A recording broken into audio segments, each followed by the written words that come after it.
Next item on the order paper. That will be a prayer, and it will be led by Miss Pendo.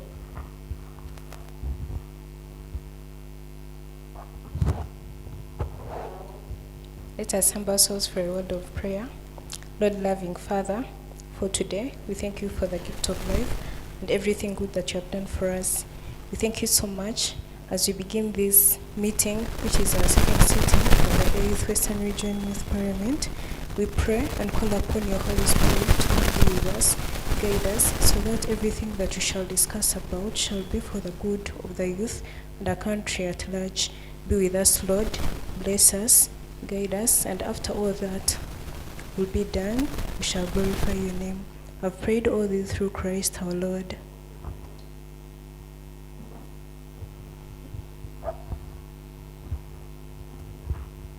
Thank you, Honorable Penlope. Thank you. You can please take our seat.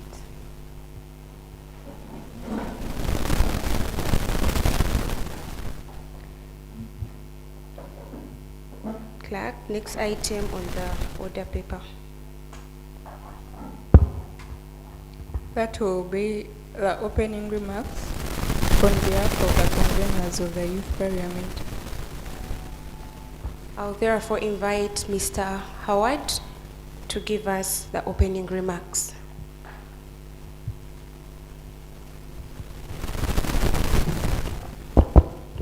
Thank you so much, our chief guest, protocol observed. Once again, my name is Howard Mwezi. I'm the team lead of African Youth Federation, the host of today's Regional Youth Parliament. The African Youth Federation is a Pan-African youth agency with the mission of building an inclusive and vibrant African youth society. And this informs us as this sitting informs us as one way of building a vibrant African youth society. So those of you who don't know the Regional Youth Parliament is a space, it's a platform, it's a vehicle where young people from the grassroots come together to discuss issues that affect them at the grassroots. And the discussions, the debate, it doesn't stop here. When the discussions are done, at the end of the day, we normally have a resolution. And this resolution, we normally have a few representatives, good enough, the speaker and her clerks take the resolution to the National Youth Parliament. In the National Youth Parliament, of course, it's a composition of representatives from the different sub-regional parliaments across the country. And this is for Ankole and Kigezi sub-region. So this is not the only sub-regional youth parliament that is happening at the moment. Others have been happening across the different corners of the country. So at the end of the day, you, the representatives, you're going to discuss, they're going to pick a few of you to accompany the speaker and the clerks to go to the National Youth Parliament, continue to have the discussions at length. And when the discussions are done at the National Youth Parliament, I'm quite sure some of you are like, then what happens? They compose what they call a position paper. And this composition, the position paper is given to the members of, the youth members of Parliament and to the speaker to take action. So without wasting too much time, I would wish to invite our partners, Faraja Africa Foundation and Faraja Africa Foundation and the partners to come and give their welcoming remarks and invite our chief guest. Thanks so much.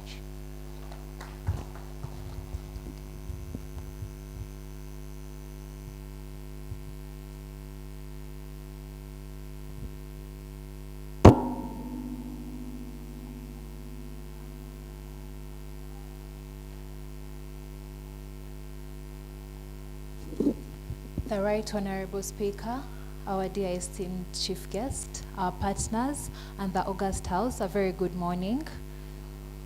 On behalf of Faraja Africa Foundation, it's my honor to welcome you to the second sitting of the 8th Sub National Western Youth Parliament here in Mbarara. My name is Phoebe Natkunda. I work with Faraja Africa Foundation with some of the colleagues I came with who are at the back. Faraja Africa Foundation is a youth-led organization that believes in meaningful participation and creating platforms for the youth, and that is why we are here for this youth parliament in Mbarara. I have come here with a few remarks. I am not here to give a speech because of time. I've come to encourage you to use your voices today to raise issues that are affecting the young people across Western Uganda, not just in Mbarara, and to propose solutions that will reflect your lived realities. Yeah, the entire nation is watching, our partners, government leaders, and they're listening to your voices, to the issues that you are raising. So I'm going to encourage you to speak boldly and represent your communities. And I hope you know that your voices matter. Just like Howard said, we are not going to stop here. We follow this up from the resolutions. We take them up to the National Youth Parliament. And I would like to inform you, we work with the Parliament of Uganda. It supports us and they know that we are here. So we are not doing this in vain. As Faraja, we are proud to stand with you and to give you a platform where you are amplifying your voices and support the work that you do to build a more inclusive, accountable, and youth-led Uganda and Mbarara. I wish you a meaningful and impactful deliberations. At this point, allow me to invite our dear esteemed chief guest. Thank you so much.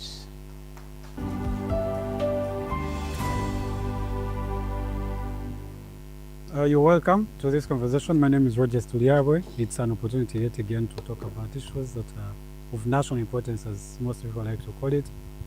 Most times, the Right Honorable Speaker, honorable members of this parliament, the organizers, Faraja Africa Foundation. I am Twina Maskakim, working with the Office of the President. I am the Assistant Resident City Commissioner from Mbarara City South Division. Good morning, ladies and gentlemen. I am myself a former member of the district council, the former Mbarara district, the one that was comprised of Kashari, Rampara, and Mbarara municipality. So I'm honored to be here in this youth parliament. I would like to begin with just a few points that I've noted, where I think that we need to improve as the youth leaders.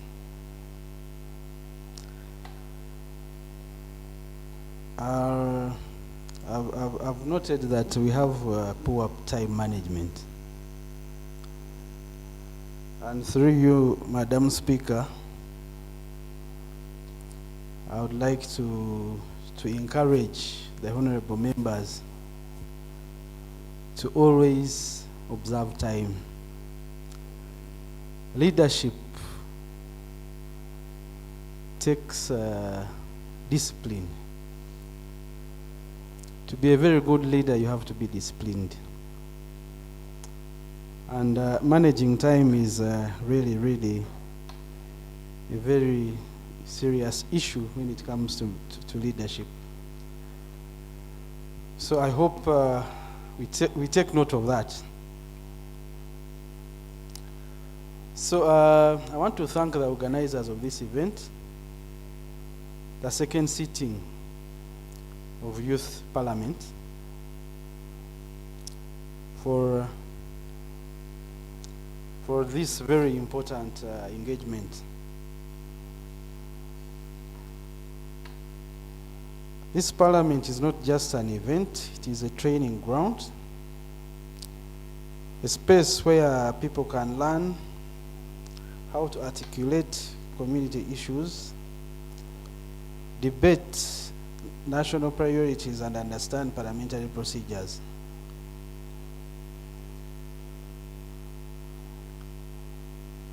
Uganda is one of the youngest nations in the world, and this is not a challenge, it is an opportunity. Your ideas and energy drive the future of this country. The NRM government has deliberately placed youth at the center of development initiatives. And we see this through programs like PDM, Yoga, youth livelihood programs. Before colonization, the president has always talked about Yoga. In African settings, everyone had Omwoga. Do you know what Omwoga means? Everyone had a skill. Nommanyor Nyankode. Through you, Madam Speaker, can I elaborate more in Runyankore?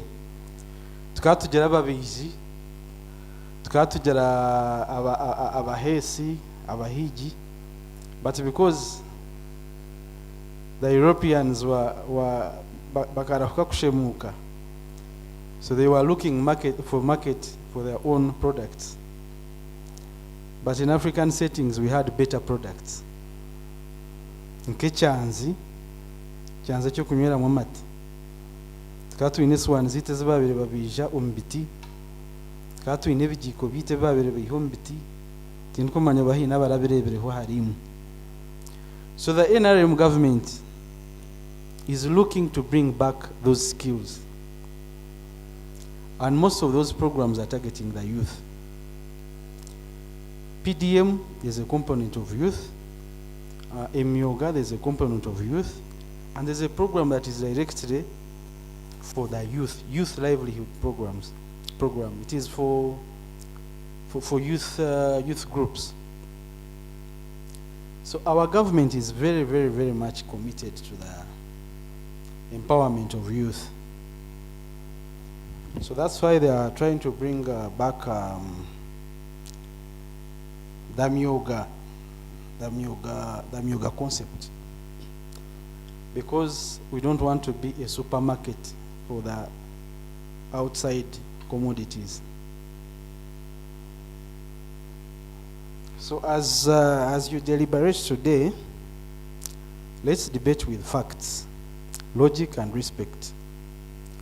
Let's attack problems, not people. Leadership is not about noise. Leadership is about clarity and discipline. Our nation needs young leaders who protect peace, stability, and development. Without peace, there is no growth, no innovation, no youth parliaments like this one. On this point, you know, the youth are targeted by selfish people, selfish groups, selfish political parties. They always want to use the youth for their own interests. And you know, we are in a political season. Those other people who want to direct the nation or who want to take government, because they lack ideas to give, now they are targeting the youth. They want to use the youth for their own selfish interests. So we should be patriotic, because peace is the foundation of development. Most of us in this room have not seen chaos, I'm very much sure. And our government, our country, Uganda, has tasted chaos. They have tasted war. We wouldn't want to go back there. Without peace, we cannot study, we cannot have parliaments like this, we cannot be innovative, we cannot. Life is very hard. Uganda now is hosting 1.8 million refugees. Some of them are from DRC, some of them are from Burundi, Sudan, Somalia. And it is not an accident that they are coming to Uganda. They are following our peace and stability. So as we are into this political season, let us be careful, very, very careful. Let us look for ideas. The ruling party, NRM, has a very clear ideology. Our pillars in NRM are patriotism, love your country, Pan-Africanism, love Africa, socio-economic transformation, and democracy. That is a very clear ideology, and we are blessed with a very able leader, His Excellency Yoweri General Kaguta Museveni, who has a clear vision for this country. So I urge you, because I know this is just a tip of the iceberg, you represent a bigger number, right? So please take this message. We don't want to go into chaos. We want to elect leaders with a vision. And we are very lucky that we have had tested leaders, very clear leaders with a very clear vision. So I encourage each one of you to speak boldly, debate wisely, carry yourself with the confidence of future MPs, ministers, mayors, and even presidents. So with great honor, I now declare the Youth Parliament officially open for God and my country. Thank you for listening to me.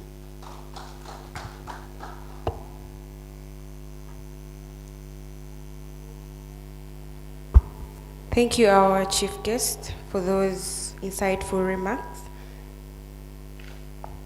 Next item. The next item on the order paper is the official opening.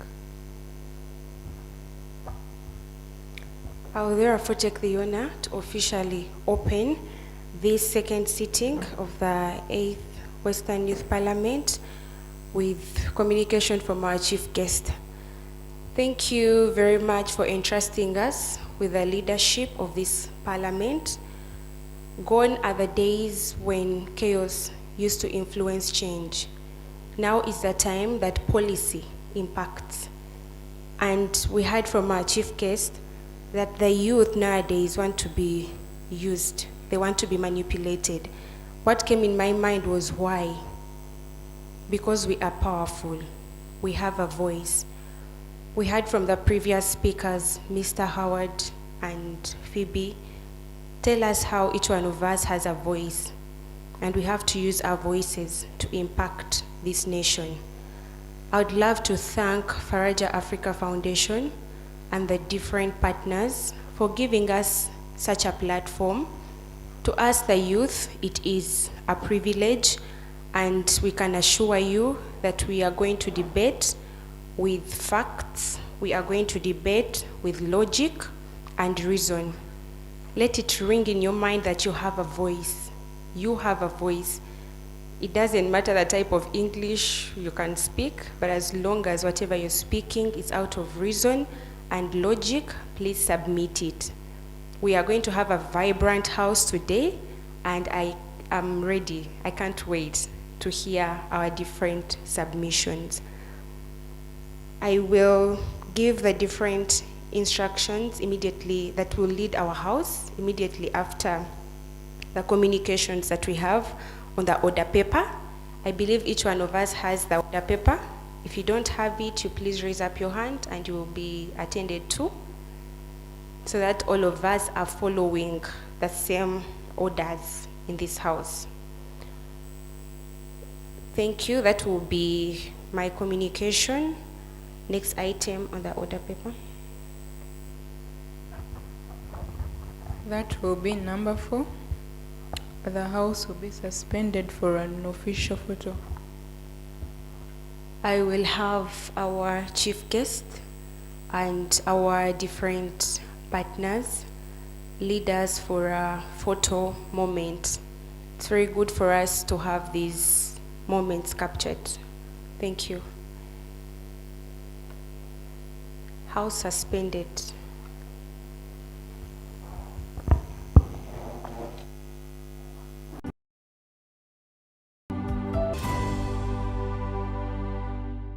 You're welcome to this conversation. My name is Roger Stuliabwe. It's an opportunity yet again to talk about issues that are of national importance, as most people like to call it.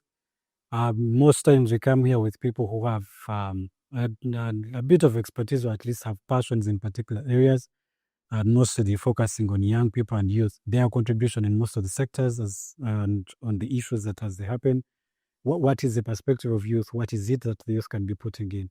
Now, in this year, we had the 8th National Youth Parliament, and with me today in studio are 2 people. One of them is the Speaker of this current National Youth Parliament. Another one is also a member of this current National Youth Parliament. And we're going to be talking about some of the issues that they talked about in the chambers. What is it, and what is it that we need to work on? Maybe we'll also get an opportunity to hear from the Speaker. What are the issues that they are going to focus on in this term of their National Youth Parliament? And then we're trying to find some solutions about some of the issues and how the youth perspectives can influence and shape the discussions as they happen on a general and a national level. Now, I'm going to invite both of them to introduce themselves. You can just tell us your name and one interesting thing, if you like, and then we'll get right into the discussion. I'll begin with you. Yes, thank you so much, our dearest host. My name is Kia Alenolai. I'm a second year law student. Most of all, I'm very passionate about social justice and zeroing down to menstrual poverty, and yes, majorly menstrual poverty, because that's one of the sinking ulcers that hit me deep and go deep to the core of my heart. One unique thing about me is that I'm very intentional. I speak from my heart, and I do not let things that can harm anybody or something unfair to go past me if I have the ability to express it out. All right. Yes. Thank you so much. Mr. Speaker, sir. Talk to the people. Thank you very much for the thoughtful invitation. My name is Rodney Adroni, the Speaker of the 8th National Youth Parliament, and I am very glad to appear on this show.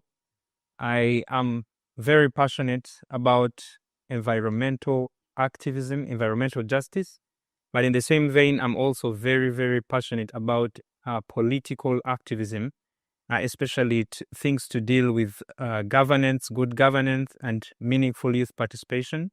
I am very glad to be on this show to also add my voice to the ongoing conversations about how young people can influence policies in this country, and that our input is very, very fundamental as we move forward to have a more prosperous Uganda.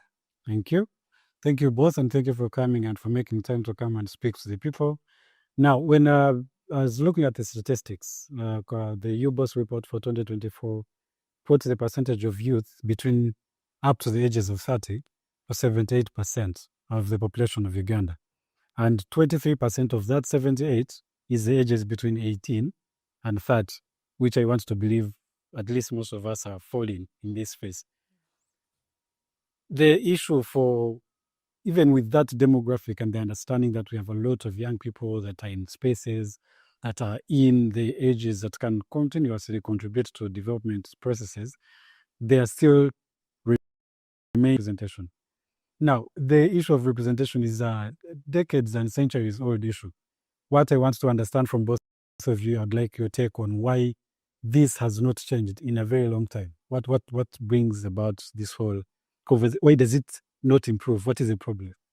Thank you so much for that very wonderful question. Now, when it comes to the political arena and youth engagement in the politics, it's something, today morning when I woke up and I listened to the breeze, something that stood out for me during that conversation was that there's a sort of vacuum that has been created in the political arena. Now, this vacuum needs to be filled. And what has actually filled this vacuum? It's money in the political space. Now, the mere fact that if you sit down and look through in Uganda, the youth between the age of 18 to 30, like you say, the 28% of the 78. Now, that is a category of young people who are just beginning life. Yeah. Now, when you look at your capability, it's quite demanding. Yeah. They're struggling with life. They're trying to balance their own selves. They're trying to balance their environment. They're trying to make it out in life. There's so many factors coming to play. But now, focusing on the political arena, that financial bid that has been established. I remember during this political period, during the elections of NRM, there's a video that was trending was like, no money, no vote. Now, if that is the same ideology, that's the same mentality that people are having in the political space. And if a young potential young person, yeah, on the leadership, to take on political space, if you tell them you have so much potential, they're going to tell you, I do not have the money. Now, those who have the money may not be as excellently as these ones who don't have the financial capability. Now, that zeroes down even to university politics. If you notice that politics all over the environment has been monetized. So at the end of the day, it's eventually suppressing the ability of the youths to engage in politics. I would say that is one of the major that's a very fundamental matter that has frustrated youth engagement in politics. Now, secondly is the ideology in adults, I would say, especially those in top managerial positions. Now, this is just my analysis and understanding. There's an idea of young people hard to understand, that young people are very hard to deal with. Yeah. So what happens is that they just put young people in spaces of just for show, just for tokenism. Thank you. Just to make sure that there are no youths complaining that youths are not being represented. Now, what they're doing is that they want the youth to have no space for saying that you're not being represented. Now, they put it as a show, but at the end, at the background, you'll notice if there's a lot of there'll be stepped on, or how should I say, there's that bit of suppression. They think their ideas are not implemented. Now, if you go to the top dog decision makers, you'll notice that they're majorly elderly people. And what narrative has been put among the elder people is that young people are hard to deal with. Now, if the minimal people at the final place of decision making, minimal youths at the final place of decision making, if you go to the executive of Uganda, how many youths are there? Does it make sense? Because this is the final decision, one part of the final decision-making bodies of the nation, right? So at the end of the day, I feel there's a lot to be done. Now, another stone to be turned to the youth is that the youths who are being put in this place are taking the position as for a show. They're not taking on the real mandate that has put them in these places. We have very many youths who have taken on youth positions, and I would say they're not doing what they should be doing. They're not taking on the initiative to pull up their fellow youths to come on board. So I would say it's something there's a lot still to be done among us, the youths ourselves, with the ideology and that particular vacuum that has been created. Thank you. Thank you so much. That's a very passionate foundation. And I have a lot of questions to follow up, but I'd like to first hear Mr. Speaker's idea. Why this thing seems to not change, even when there's been discussion about it for centuries and for ages. Everyone is always singing youth inclusion, youth participation. There's a marginalization of youth. Why, even for this long, is there still that gap? Well, thank you very much. While she was making her assertion, one thing that caught my attention and which she reiterated was tokenism. Tokenism in the sense that we have youth politics, they are largely symbolic. If I may take you back down memory lane, I think in 1993 when the National Youth Council Act was enacted, we saw the creation of the National Youth Council. And at the time, it was created to serve as a mobilization tool by government. And so at the time, the young people were not meaningfully involved in governance. It utilized them as a mobilization tool.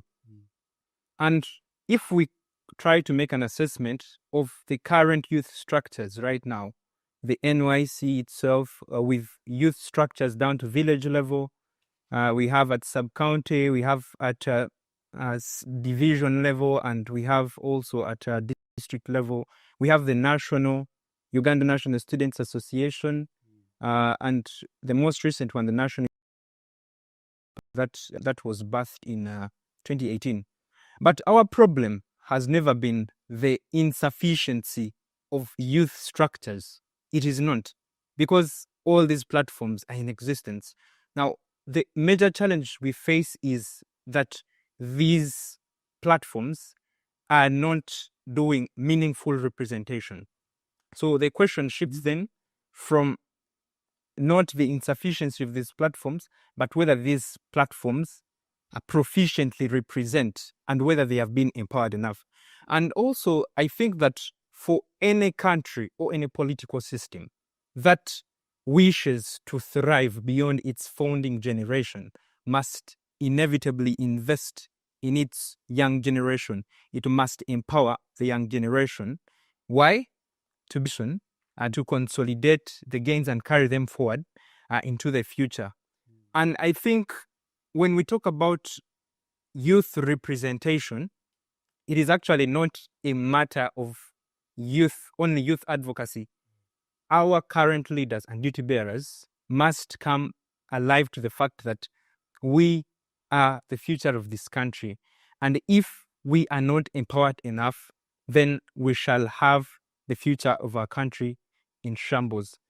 So tokenism is the biggest challenge. She talked about monetization, which she so very well articulated. But also, lastly, there is social and cultural encumbrances, in the sense that there is an institutionalized mindset that young people are inexperienced. There's an institutionalized mindset that young people are corrupt. Recently, I think about 2 months back, as I was reading the tabloid, there was a proposition by government to eliminate young people from all district service commissions, citing that these young people are corrupt and these should be a preserve of people that have retired, because the notion is the notion that these people are not corrupt. So such and very many other things, we still have a long way to go, but we are making progress. Okay. Thank you. Thank you very much. I want to get back to, as we begin, I think it's very important that we set a very good foundation. And I want to get back to you. This one, I also want him to pitch in. When they say participation and involvement and inclusion, what do you understand by that? When they say participation, I could come and just sit and they'll give me a certificate of participation. When it comes to inclusion and there's something being discussed and I'm able to chip in an idea, yeah? And this idea is considered. There's chipping in an idea and an idea is trashed in an idea and this idea is actually considered. Now that is inclusion. Now when you look at Uganda's politics, like he brought up a very good example, the National Youth Council, the UNSA, all these platforms that have been established, I would say are just participating in the politics of Uganda. Now when we speak of inclusion, when it comes to final key decisions made in this country, you will actually sit down and notice that the final decision makers were majorly not the youths. Does it make sense? Yet in the statistics you just shared was that 78% of Uganda's population is actually young people, right? With 28 of it all going to the ages between 18 and 30. 28 years. 30 years. Thank you. 18 and 30. Does it make sense? So now at the end of the day, it means that the larger population, the mostly affected people by this decision, not included or involved in this particular issue, but rather are made to just participate to make it look like they've actually made the decision. Now that is what actually happens. Adrian, do you like to chip in about when they talk about participation, what does it actually mean for you? Well, like you said, there is participation and involvement. Recently, a friend of mine who was running for the mayor seat of Arua City made the assertion that in the political space or in the leadership space, you are either a commentator, a participant, or an actor. So, in the context of this discussion of youth participation and youth meaningful involvement. What we have now is youth participation. And why is that so? Because we have a very limited influence in regard to the decisions that are made. And that is to say that most of the decisions that are made are not decisions that involve young people or put them at the forefront, especially youth-related policies. That sometimes we see these policies coming up, but we do not see young people at the forefront, not see young people being involved. What happens is that these policies are drafted from anywhere they are, and then they are just, it's basically an imposition onto people that are in these particular offices. But when we talk about meaningful involvement, is putting the young people at a center stage as the driving force. It comes with empowerment because, of course, as young people, we need to be empowered to be in position to contribute meaningfully. So it comes, first of all, with empowering us as young leaders in areas related to policy, lobbying, such that we can have an equal footing as we make an input and as we make these interactions with government and our duty bearers. So it comes with empowerment and then putting us as the driving force and us leading from the front. Okay. So the good thing is we seem to all agree that there is participation. What is not there is inclusion. Is that what we're saying? Okay, let's first take it that way. You both are members of the 8th National Youth Parliament. I'm not sure if you're a leader. Yes, I am. You are in the National Youth Parliament? No, not the national. Okay, you are a leader in another youth space, but not in this one. Only a member in this one. Yes. Still a member of the body nonetheless. Yes. So when you look at these platforms that are available, and I'm very glad you talked about the National Youth Council that was created. You have these structures even in the political system from the ground up to the top. Even we also have, you understand, we have youth advisors to the president, right? So we have youth in participation spaces, as you all say, and then we seem to have all the platforms that we need. Yep. What then becomes the problem are the youths that have these platforms that are not using them well, or what is the problem then? Because we seem to have the space, we seem to participate like you mentioned. So where do we lose it? And I would like to begin with you, especially with the National Youth Parliament, if you enjoy. So I think this is a multifaceted problem. And in my view, of course, as the Speaker of the National Youth Parliament, this is a very big platform that's an advocacy tool for young people, just as you see NYC, just as you see the National Youth Council. And these structures are meant to lead young people, to mobilize young people, because without direction, our numerical strength will not be of benefit.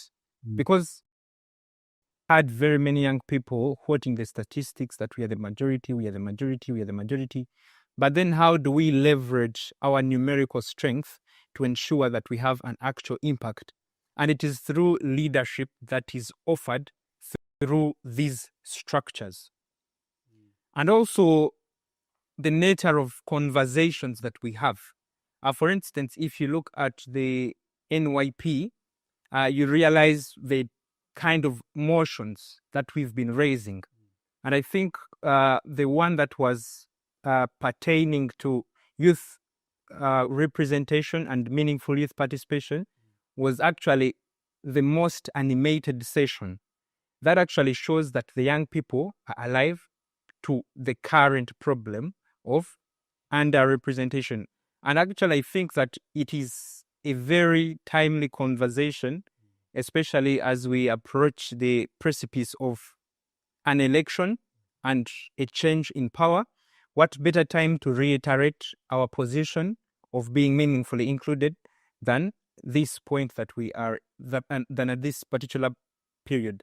However, like I said before in my precursor, that this problem is not only on the end of our duty bearers, we are partly to blame. And to put it simply, we are sometimes the co-authors of our own misfortune. Why? Because it also has to take deliberate effort on the side of young leaders to claim for their space. That we should not sit in passivity and watch as these processes unravel without actually having any meaningful input. We must ensure that we come out and fight for our space and demand for our space. Otherwise, we shall continue to make lamentations, but without actually anything happening. So our role as people, what is required on our end? What is required on our end as young people is, one, to understand that we have a generational mandate. And I remember as I was giving my remarks of my speech as speaker, I was able to highlight that every generation has been defined by a mission. So we must sit down and know what our mission is, because then we lead, but we lead with the direction. So we first have to understand what is our generational mission. What do we have to achieve? Before we even go to lead, we have to set a generational agenda. But then secondly, we must also be deliberate about building capacities as ourselves. And all these leadership spaces, all these youth spaces are actually grooming spaces. If you look at the National Youth Parliament, it is a mock parliament that is preparing us to take on leadership at the national level. If you look at the National Youth Council, if you look at UNSA, these are all platforms that are conditioning us.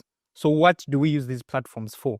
And are we truthful when we hold these offices? What is the intention behind us holding of these offices? Because the truth is, some people are here to accumulate titles.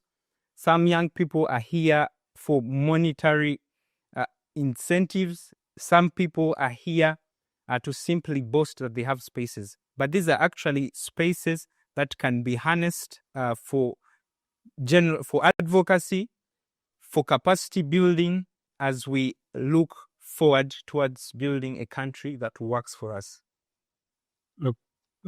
Thank you. I'm going to get back to you about one of the points that you did highlight, but I'd like Alan to chip in here.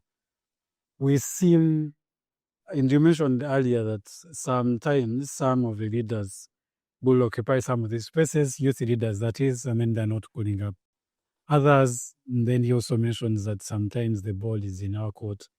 What I would like to understand is, with, again, in relation to the same, with the structures that we have, the National Youth Council, the National Youth Parliament, all of these things, at what point do we lose the ball? What then becomes the problem? And where does that come from? Thank you so much. Personally, I would say the ball is lost at a point of social and economic aspect. Now, during the parliamentary sitting, there's a particular motion that was driven in regards to the limits of payment of of internship and sort of something like that. Yeah, sorry, I couldn't remember closely, but it was more of an economic question. Now, why I bring out the economic aspect is that, like he said that so many young people take on these spaces either for the name bit of it, to get a brand, or even to get some resources to themselves. Yeah. So now what happens is that when a youth gets an opportunity, because of the kind of unemployment in the country, because of the kind of frustration we experience as youths, yeah. Now people are taking on this opportunity because they've seen that this is the only way they can survive. This is the only way. They're not going to live the bare minimum of it all. So now that is the kind of mentality lots of youths are taking on as they go into, because they have seen, maybe, let me say, maybe Akia Alenolai, who was maybe a low person when she went into parliament politics, youth politics, she eventually made it and had a whole package. So it's that kind of ideology that politics has put in place, that it's a place that improves your life. Now, where does this all come from? It comes from the kind of frustration. Let's speak of the unemployment. Let's speak of, like he said, the social aspect. now, speaking that the economic aspect aside, that is the bit of how youth's going to it just to make the resources, because of the kind of unemployment frustration. That is, if this issue is to be resolved, there's need to stabilize the economics of the economy of the very many youths in this country. That is by ensuring that as we live, we are skilled as we leave school, and we are equipped with as much as we can as we leave our levels of education. Now, that is that. When we leave school, we have enough skills to sustain ourselves, taking on leadership as a place of hunger, from a place of hunger. Now, that is when we are going to have leaders who are not intentional, to ensuring that the youths are helped, that are not intentional in ensuring that their voices are uplifted, and there's going to be puppets of leadership. They're going to be puppets of the top bodies just because they don't want to lose their positions. Now, that is what is happening to so many of them. Now, when I speak of the social aspect, like he spoke about it earlier during his previous speech before the very previous one, he said there's a bit the ideology of little experience among the youths here. So now that as well still continues to frustrate youth engagement eventually. Now, if this kind of frustration comes in place, that means the very few leaders youths who are going to eventually get involved, now still frustrating the youth involvement in politics. Yeah, that is majorly it from my end. Okay. Thank you so much. Now, I want to note to our points that you both highlighted, the thing to do with the youths coming to the spaces with their desire or the expectation of a financial incentive. Well, first of all, from my perspective, I think they should. I mean, the elders that you're saying in the spaces are there and earning money along with. Anyway, that's a point for another day. Just what I want to understand right now is we do have the space, we have capacity. These youths do understand some of these things. But do you think our question of participation, is it from a place of, is it like sector-based? Because I understand the part of participation in politics and being frustrated by monetization. But if we are coming, for example, and you mentioned in the beginning that your interest is around climate, you also said yours is something to do with gender and menstrual poverty and whatnot. Do you think in the sense of participation, the youth have done the research and understood enough for them to be able to contribute to, for example, the policy development?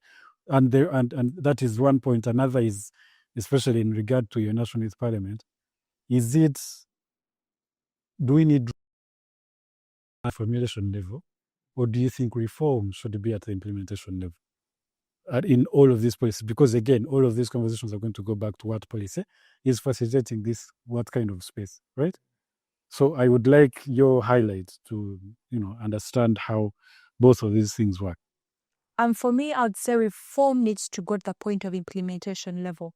The point of the turn of, let me use a literal example of, let me say, at the exit of the decision. The decision is inside the house. Now, when that decision is getting out, how does it, now that's the point youths need to come into play. How does this look like? Now, this is what I'm saying.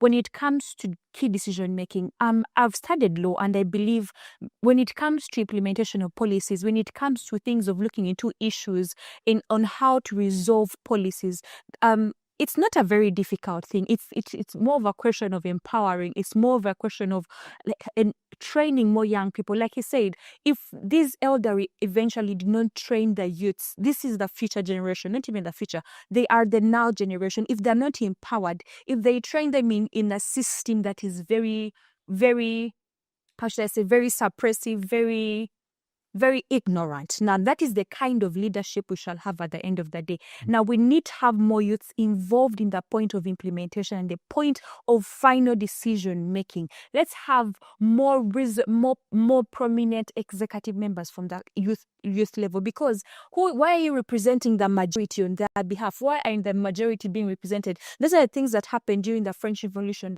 all those Bourbon monarchies, is that the minorities were representing the majority, and you can never never know how bad you cannot tell me you can never know how bad, how painful a wound is if you don't have it. Like, you cannot know how painful my experience is if you have never gone through the kind of experience I've gone through. So as a young person, I understand my issues better. The decisions you may come up with, you may think that are for my best, but that was during your time. You would say, when I was young, this is how things worked, but the systems have changed. Yeah.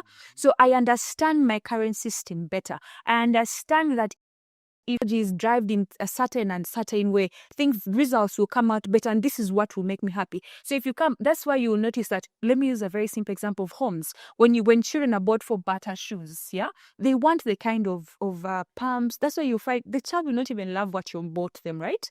So that is why we need to use a more. Let the youth get more involved in the point of the decision making, the final decision making. That is basically what I would say. All right. Yeah. Would you like to? Of course, in addition to what she said, you talked about the ostracization of young people, not only whether it is only in the political space or whether it transcends the political sphere and into other spheres of influence. And in my own view, I feel like even before we go into these other sectors, before the political question is answered, then all the other questions cannot be answered, because you realize that political participation and meaningful involvement is what sets the tone for all other spheres, all other aspects of our lives. So if the political question, that is the most fundamental, is not answered, then we are still not going to achieve many of these other things. However, I think that as young people, like I said before in my preamble, that it is also matters whether the blame should be shared between our duty bearers and the young people as well, across all spheres. Should it be education? Should it be in health? Should it be in all other sectors? But most importantly, the political. I from what I've gathered on the literature that I've been interacting with, I came to the ultimate realization that historically there is no single person out there that holds onto power and influence with the intention. So what does this mean in the larger frame of things? And even if they're there, they are very few. There are very few, and especially within our local African context, that it is very unlikely to see that those that take over have there is a reluctance of these generations to hand over the baton to the next generation. And that is where most of our problems are stemming.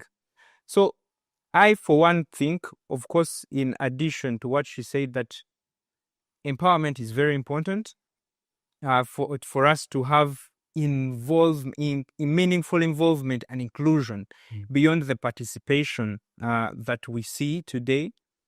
Involvement should be meaningful and should be accompanied with action, because at the end of the day, and also the other issue is that these conversations happen, and if you hear our seasoned politicians talking about these things, they have very nice speeches.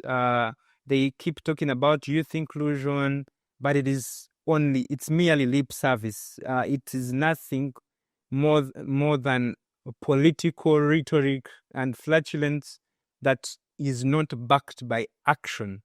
And so for us, what we are saying, that we need now the action.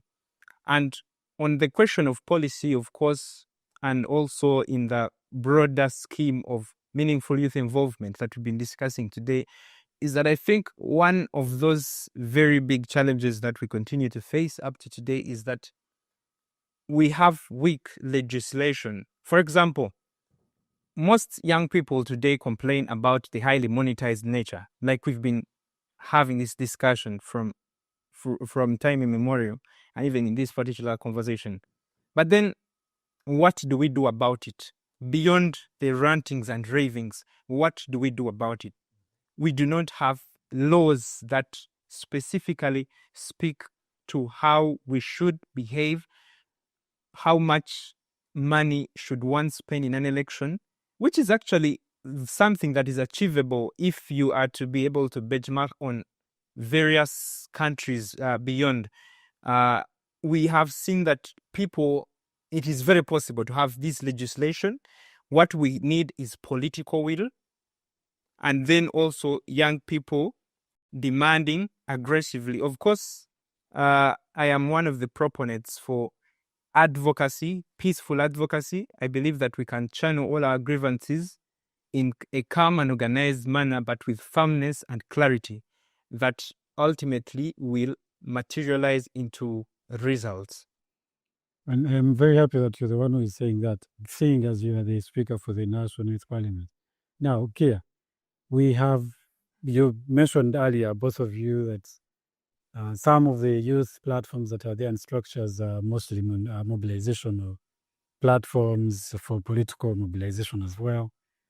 How do you think we can leverage, even looking at that, how do you think we can now utilize the National Youth Parliament that you're both members for, the National Youth Council, the UNSA, all of these structures to make sure that there's actual improvement and there's inclusion that you mentioned?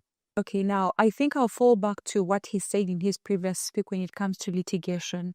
I feel we can, I don't even feel, I believe we can put up policies that can support these particular platforms. Let me say, for instance, like you say, people are using them as more political arenas. You can put up policies that limit how much someone politicizes these particular spaces. And when it comes to involvement, we can put up very many policies that are just like affirmative action for women. Yeah, we can have a sort of affirmative action that says if a decision does not involve a certain percentage of youths in when they're coming to a final conclusion, then that decision is null and void, because at the end of the day, the youths are a larger population. So this decision has to eventually be made with a youth in know. Because even if they say it's a decision, maybe, if I remember closely, the age limit, yeah? Now, this age limit has been put in place, but at the end of the day, it's going to have an impact on the future. It's going to have an impact. It's going to frustrate a youth's ambition to eventually contest for presidency, because there's someone who has been in the space for long and there's someone who has been there. So it's going to frustrate the involvement. So policies, affirmative actions towards the youths in the kind of percentage that youths should be involved in decision will be a very good decision. It would be a very good policy to be put in place in terms of litigation, the involvement of youths in decision making. Thank you. All right. So, Adreni, that youths, besides the lack of experience and what's not, that we are generally apparently not serious. We have, for example, the opportunity of technology that is currently all over. People are doing literally everything with technology, and youths are in the age of that tech. How do you think we can leverage the opportunity of technology, the opportunity of platforms, the opportunity of social media, let's say, and stuff like this, to make sure that the youth are driving an agenda that it is development, but not the business that people are doing on TikTok and Twitter? Yeah, so I disagree with the notion that the youth are unserious, whereas this is an idea that very many people hold. I find to be an unfounded stereotype that needs to be debunked altogether. The youth are serious people, and if you actually what we see now is that, if I'm cutting you short, forgive me, and it's you guys who mentioned it earlier. This, during the NRM primaries, these things that were happening at Kololo the other day, there was that general slogan, no money. I do not know if that translates as seriousness, if we intend to change the trajectory. Please continue. Yes, you talk about the chance that they are taking, but also we must look at it in a much broader context. And first of all, who brings this money in this politics? The young people who do not have the capacity, who do not have, for example, jobs, who are struggling, who are looking for employment, who are sometimes accused that they're corrupt. But all this stems from the fact that the environment is generally not very favorable and convincing in terms of empowering them financially. So where does this money come from? Now, this money flows from top.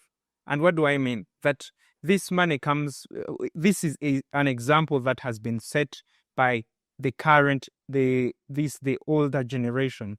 These are practices that we have only been able to learn from those above us, those that have been there longer than us. And yet we are the ones who are demanding that money while eating kids. But also,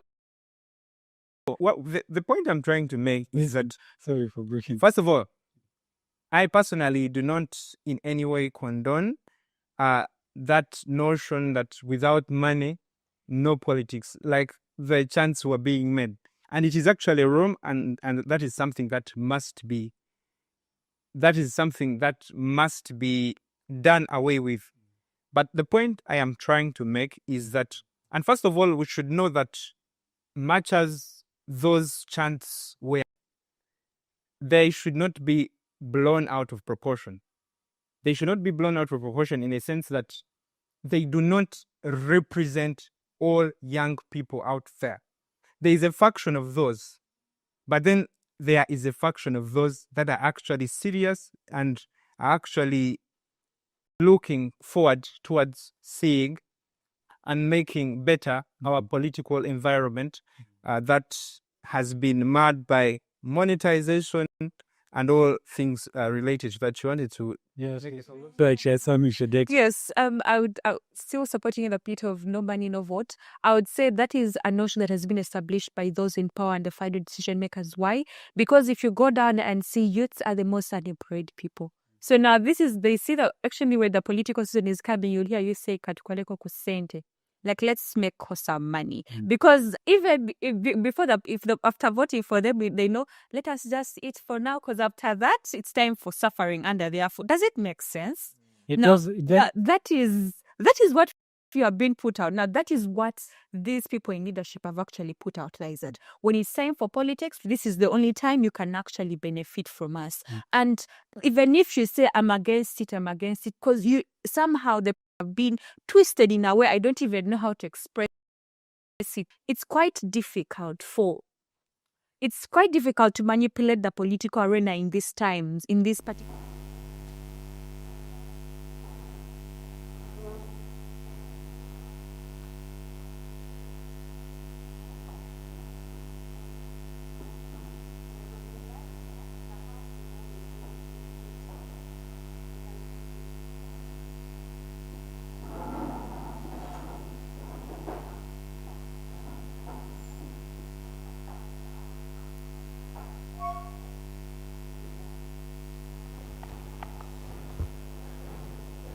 Welcome back from the short break.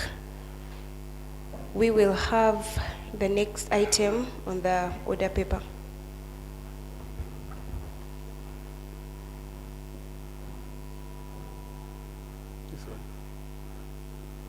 Next item on order paper is communication from the Speaker and commencement. Thank you. Welcome back once again from that break. I'm positive it was refreshing. You've had time to make some extra research, so to make thoughtful contributions. In this house, we will have rules. You please put your phones, I don't want you to switch them off, but let them not be in loudspeaker. Then if you agree, you will say aye, and no is for disagreeing. You will also, if you want to clap, if someone has raised a point and it's really worth it, you just stamp your feet. Can we try out that? Perfect. I can't wait to hear the different insightful contributions from each one of us. Please be confident and know that what you're submitting is not only stopping here, but it's going to the National Parliament, East Africa, and these are policies that will impact us and impact the generations to come. Thank you very much. Next item on the order paper. Next item on order paper are motions. Motion number 1. Motion on ending digital violence against women and girls in Uganda. Motion 2. Motion urging government to invest in digital pathways that will foster a greener and climate resilient in Uganda. Motion 3. Motion on meaningful youth participation in peaceful elections. Motion 4. Motion urging the government to review the national youth strategy on employment in agriculture.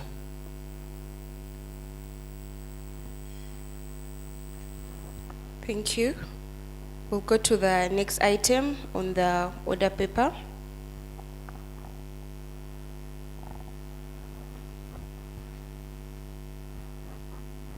Next item on order paper is motion on ending digital violence against women and girls in Uganda. Thank you. I'll then call the mover of the motion on ending digital violence against women and girls in Uganda, Honorable Adonia Sigiri.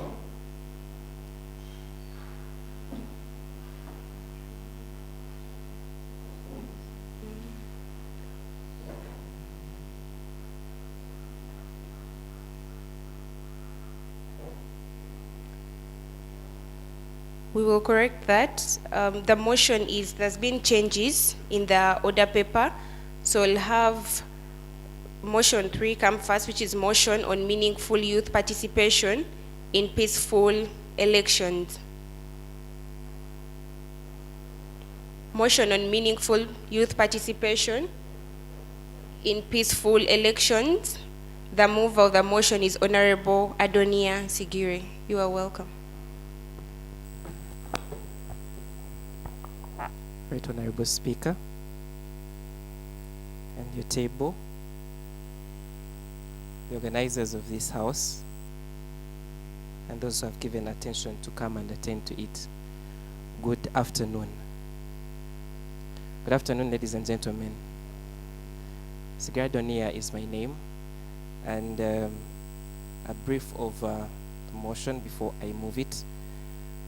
This motion is motion on meaningful youth participation in peaceful elections. This is currently in Uganda, preparing for the coming elections of 2026. With a background of what transpired in 2021, of course, given statistical data on how youth cover 75% of this country's population, is also very vivid that of that 75%, only 4.05% of the youth in Uganda actively participate and on the last day go on and vote, given even this bigger percentage they cover in the country's population. But it's also clear that the major population used during the activism and advocacy of these elections and electoral processes, of course, are the youth. And it means that they are coupled with names of goons, of time wasters, of mobilizers who are not employed formally, but they are entirely used to change the narrative of the electoral processes. And so, ladies and gentlemen, it's on this background that we realize that there is need to come and front a motion on whether we can engage the youth on how peacefully they can involve in the elections of this country, with the country that has the biggest percentage of its population being the youth. But we see that the biggest percentage of parliament is not just covered, but it is dominated by people that are above 35%. Means that the 75% that is taking the bigger percentage of the population having the least dominance in the country's decision-making body. It is also a narrative that needs to be discussed. Where does this leave the youth and the biggest percentage? It means that very many questions are left unanswered, very many queries are left unattended to because the biggest percentage is not given attention. It's in this background, ladies and gentlemen, that we have a lot of violence increasing in our electoral processes. It's in this background that we have a lot of gaps missing. Our youth do not know how to articulate policies, do not know what is transpiring in the decision-making procedures of this country, and so going for violence. So on this note, right, Honorable Speaker, that I front a motion on meaningful youth participation in peaceful elections coming 2026. Thank you so much.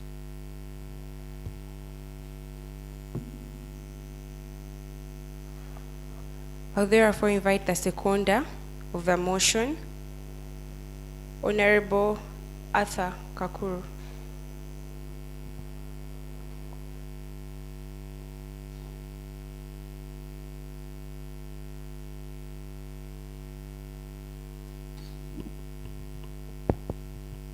Good afternoon, everyone.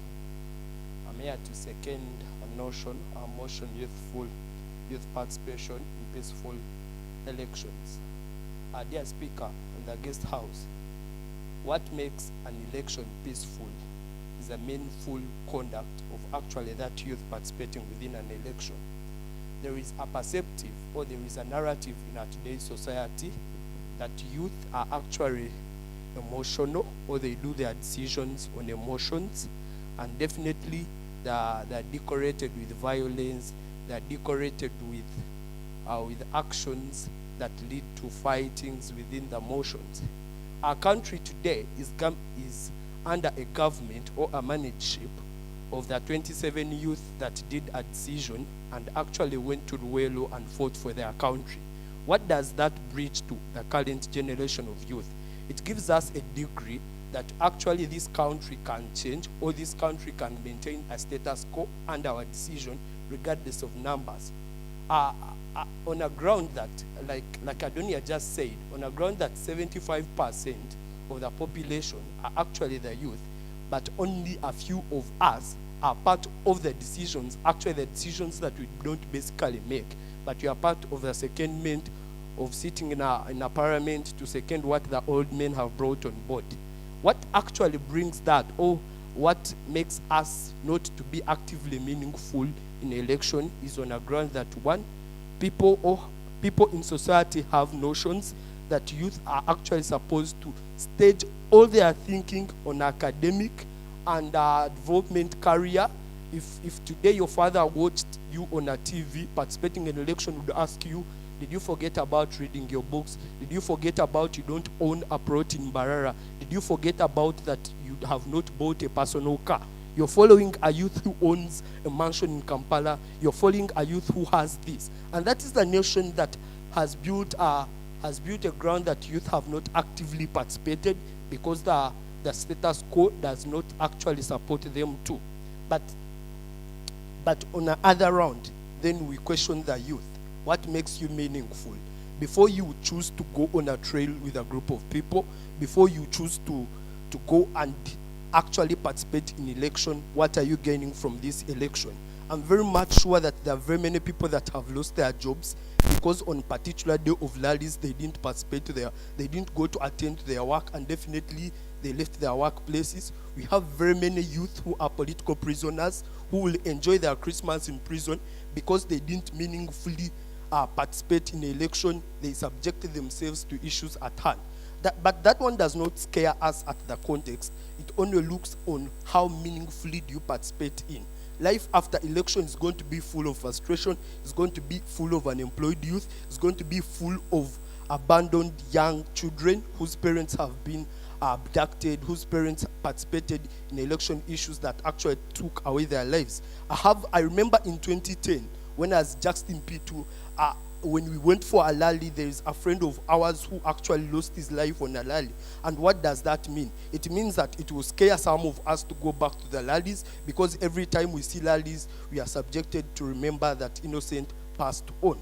And on such a move, it is a notion that comes to the youth that you have to peacefully or you have to meaningfully participate on whether to protest or whether to protect the gain in a way that protects you, in a way that protects your interests.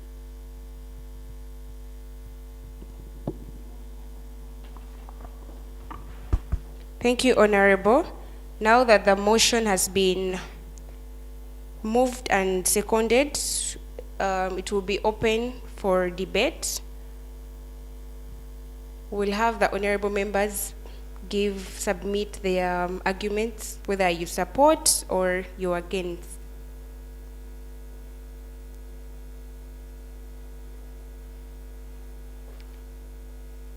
You can raise up your hand and then you'll be invited to take on the floor.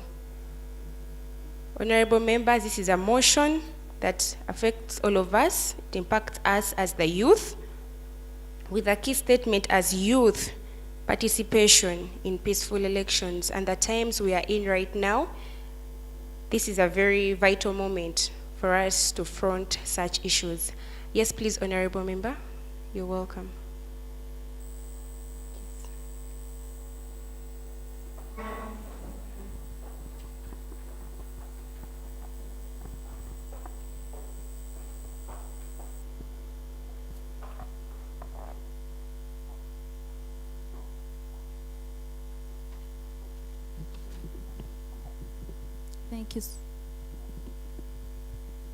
Thank you so much. My name is Edith Aebare. I come from Isinjiro district, and I really support the motion that youth be involved in youthful or in meaningful participation, because I support this motion, but most especially when we talk about meaningful, my point is so much on meaningful participation, because not this fact whereby someone is just used. You know, they just hijack you, and within you find yourself making noise, running behind someone that you even don't know, but because maybe they've promised you 1,000, maybe 10,000, you know, it has become like a habit of border guys, whereby they come and say, you bring 10 motorcycles, you're going to fill them with fuel and do everything so that you can go on someone's lorry. But why I support meaningful participation is that when we participate meaningfully as youth, we flaunt what hurts us most. You first look at someone and say, I'm supporting this person, but does this person look on what is affecting the youth, on what is hurting us as the youth? You first listen to someone. You listen to the manifesto of someone. You even listen so attentively to the intentions of that person that you're supporting. That when you're rallying behind that person, you're not doing it for your own good, but for the good of the youth. You know, sometimes we support people because we want money or because we want them to give us positions, but we are not supporting them because we want them to work on things that are affecting us as the youth. So as we are supporting this motion, as I'm also supporting it, I ask kindly youth that when we are supporting people and when we are involving ourselves in politics and voting and so on, we should look at what is affecting the youth. We should focus so much on the youth, not on our stomachs. That is so much important, because even if you're a leader, people are entrusting you not to serve yourself, but to serve them. So if you're focusing on what is hurting you, not what is hurting the whole society, which meaning that participation is not meaningful because you're focusing on you, yourself, not everyone. So I beg kindly that even if we are running, and me, I'm a mediator, I've participated in mediation about peaceful elections, how to bring people together even after elections, telling them that there is life after elections. So as youth, in everything we are doing, Let's know that there is life after elections. Don't put much. So someone was telling me that people are not going on my border because I'm having the picture of president on my motorcycle. So I asked him, so do you think that is worth it? You're supporting the president, it is good. But that is the motorcycle that is bringing food on your table. So if someone is not going on your motorcycle because you have that picture, what does it cost you to remove that picture? Take people, then on the voting day you vote your president. We should also think about ourselves as we are involving in politics. Don't love someone you're supporting more than you love yourself. Because we have seen cases where we vote people and every time we call them, they say, I'm in a meeting. They keep on placing their phones and they don't focus on you so much. So let's not support people and forget ourselves. Because our life matters. Our future matters. We have a life to live.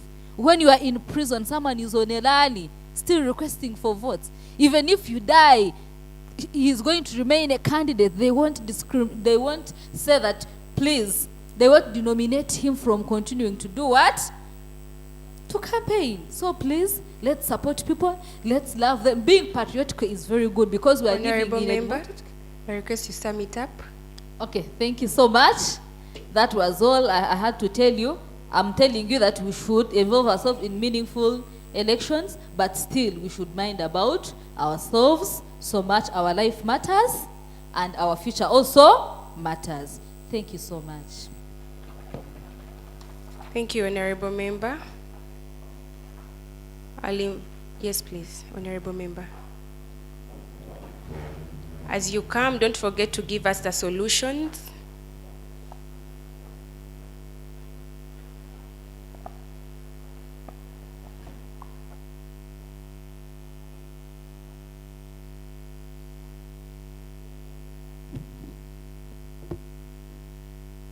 Right, Honorable Speaker, with your table, plus my fellow honorables, good afternoon.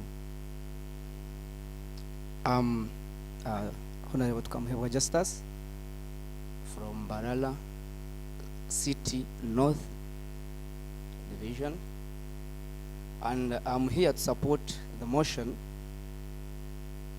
because we as youth, it is our mandate actually to see that this country changes from its state. We have been looking at youth being misused, and many people have failed to understand that the country is in our hands. If we don't come out and do something, surely the country will never change and we will never get to what we want. Reason why I support the motion: one, as the youth, we are actually demographically weighted as a gift of God.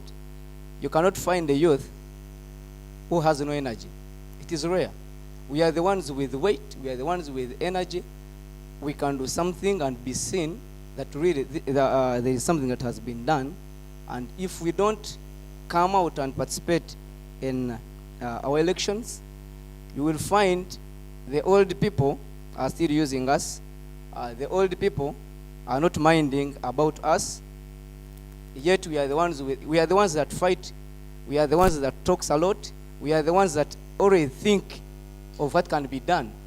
So I think since we are gifted with all that, we have to participate in these elections to make sure that they are meaningful to our nation. Two, fresh ideas. You see how we are seated here? We are all thinking on what can be done. You find an old man in an office just there dozing when it's time to think of the country. We as youth, we have new ideas, we look at innovations, but challengingly, we fail to understand that when we get to these elections, as we take the higher percentage, we are highly considered to have the shares in the government. And once we get into the government, we shall be able to produce, we shall be able to think of what can help the country.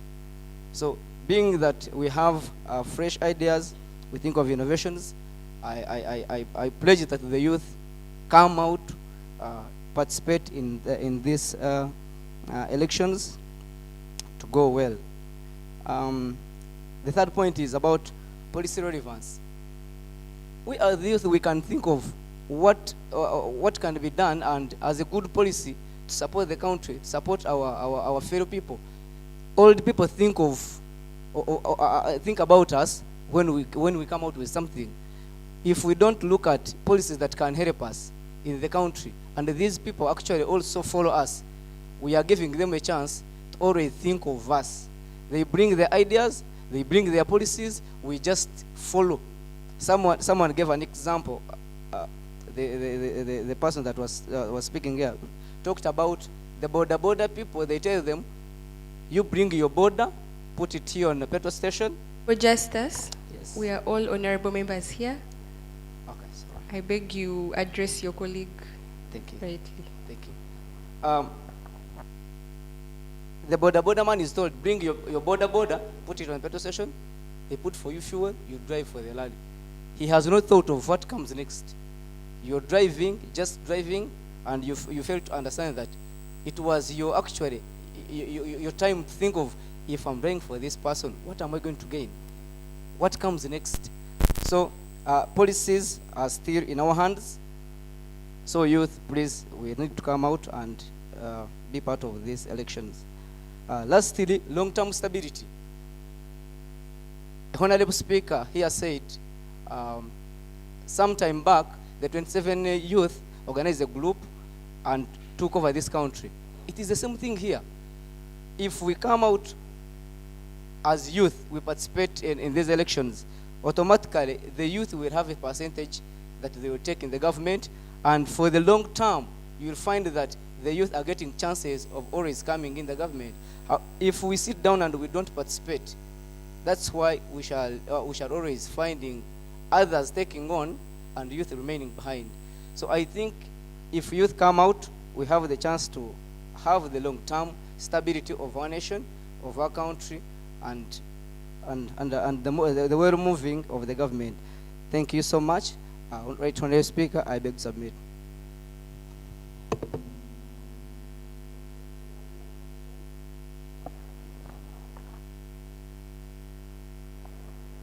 I can see the house on fire. She raised up her hand first. I will have you, Honorable Member. The floor is yours. Right after, we'll have the Honorable Member on my left. And we'll be coming to the closure of the motion. Thank you so much. I am called Mbabas Oriva. I come from Isinjo district, from Bukanga. We are shouting about youth. The current politics, now it is not all about youth. It is all about money. I'll give you a good example of I myself, I participated in the youth elections in the NLM structures. I am a student with versions, as here the honorables have been saying, youth. We are seeing light ahead, and our elders are not seeing it. We have a disadvantage that we do not have money.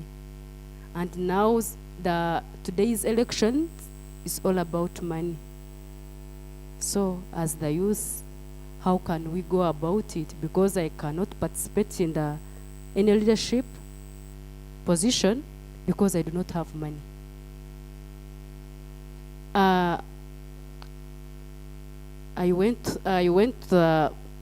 participated. Reaching on the real day of voting, everyone was asking me 50,000 to go behind and vote me. I did not have money, and I had visions. I was seeing light. People that were giving the declaration forms and other people were the elders. My opponent had already given out money. He's not educated. But me with light and I had versions, I had everything, but I did not have money. So I do not know if we are all seeing youth as just giving mlal to the people that are leading to the old people, because this is what they all want. Because they tell us, if you don't involve youth in your league, you will not achieve. But they are not showing that if a youth can stand. Do you see the problem that we have? We don't see. We should not look at a youth being a mlalo booster. No. A good example is in Isinjilo. We are now lucky that we have a youngest member of parliament. I don't know if he's 28 years old. But what helped him, he was fighting with an elephant. What helped him was money. If I can say, I don't know if I am lying, but if I can say, it was because of money. He won a person who was in the seat for over, if you can help me. Honorable Member, I beg you submit facts. Yeah. If you don't know about something or not sure about it, you would rather leave it. The fact that I think I made, but like like when you are seeing it, you can say that it was money. So we should now find ways of where we can get money and then go to politics. You will invest the little that you have, you're running for politics, and then you go down. And you find that you lack where to start from tomorrow. I myself, I had said that why can't I leave politics? Because the little that I will have, I will invest in it. Because me, I do not want to go behind a rally shouting that because I want to involve in politics because I am a youth. No, I just want to lead like others. But if I don't have money, then how will I go on? Thank you so much. Thank you, Honorable Member. We really sympathize with you that you had to pay 50,000. That's quite absurd. We'll have the House open for debate, yes. We'll have only one more to submit. I'd mentioned the Honorable Member, the back seat. Then we'll have the motion. Yes, please, you can come. The motion closed. Each Honorable Member submitting has only 3 minutes.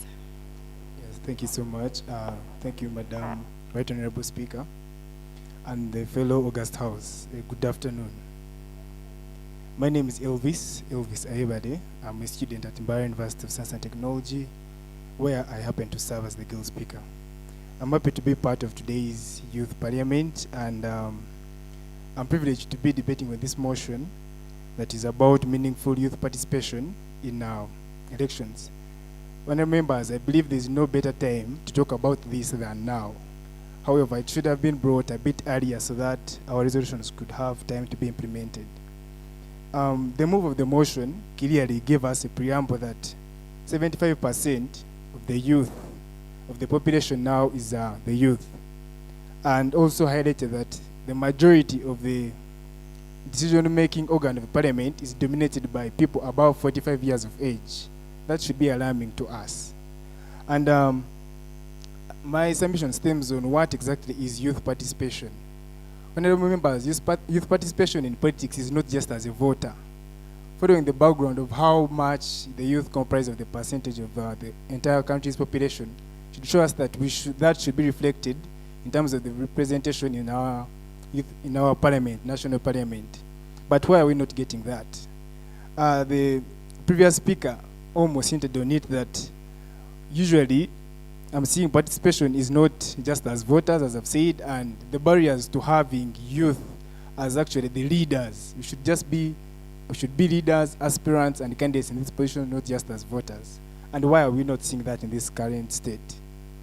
We are seeing that previously, my point here is economic muscle for you to be a candidate vis-a-vis the economic needs of the running an election does not favor the youth. We're seeing that previously, an honorable member of parliament currently stated that for you to win an election in the western part of Uganda, you need to have a budget of not less than 1.5 billion. For you to be a youth and you raise that money, it should be disposable income. The money that you should invest in an election should be quite disposable. So how long would it take an average peasant son like me to raise 1.5 billion to disburse in an election and win it? That is a big barrier that we must address. And right, Honorable Speaker, if we need active participation of youth. And how are we going to mitigate this? My suggestion is it should be quite unreasonable for a person to invest 1.5 billion in an election. I was doing simple math, and averagely, if an MP is earning 35 million per month, in a 5-year term, that's around 2.1 guaranteed income, leave alone allowances. It is not good business to invest 1.5 to earn 2.1 in 5 years. That shows that as the Electoral Commission, we should have a quick audit. We should have a limit on how much you're going to invest in an election. Because you investing a lot shows that you must actually have ambitions to gain your money. And that makes the ground unfair for our youth. So if we could have a limitation on how much you could invest in an election, it could make grounds way much favorable for a youth, and we're going to see youth participate more as candidates, not just as voters. Secondly, Madam Honorable Speaker, in your initial communication, you stated that youth, our voices, you've been called here because we are powerful. I agree with you. However, I also want to note that much as you are powerful, we have a lot of vulnerabilities as the youth. And what is our vulnerabilities?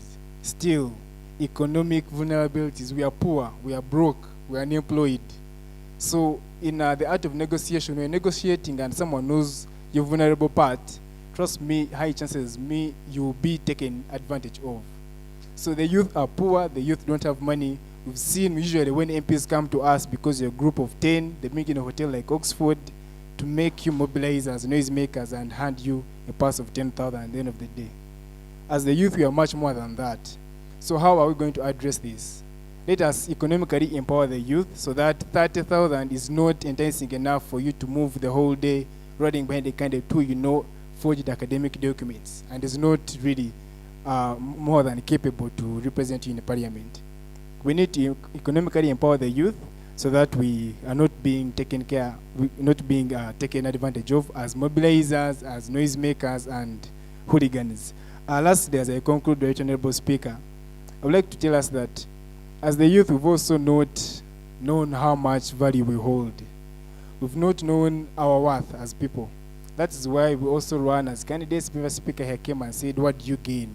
When members on matters of national importance, it's not every time that you should gain as a person.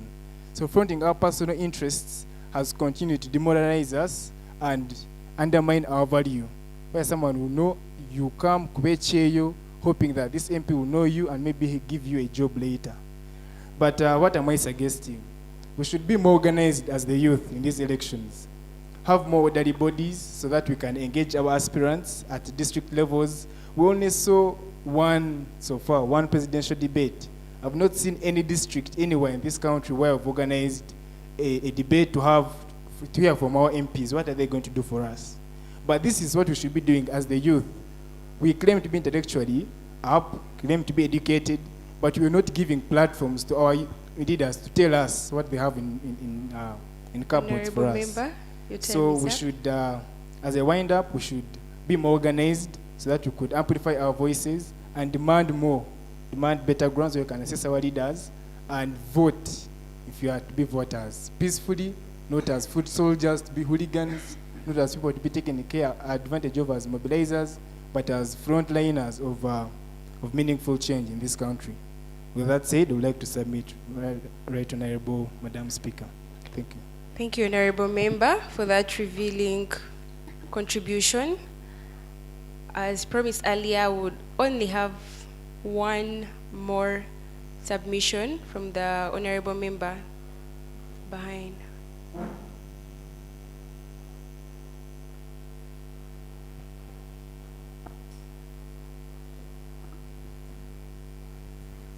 I can see most hands were raised up. We still have more motions to debate, so there's still different avenues for us to contribute.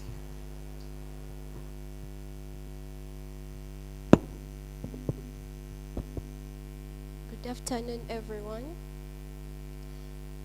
Right Honorable Speaker, thank you for the platform and the other honorables in this house. I've come here to submit. My name is Iva Redafin.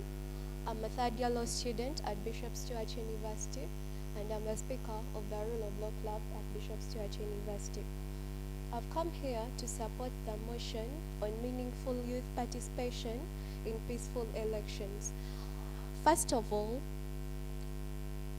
Mr. Sigir Adonia came here and gave us a brief background of the elections we've had in Uganda till to date.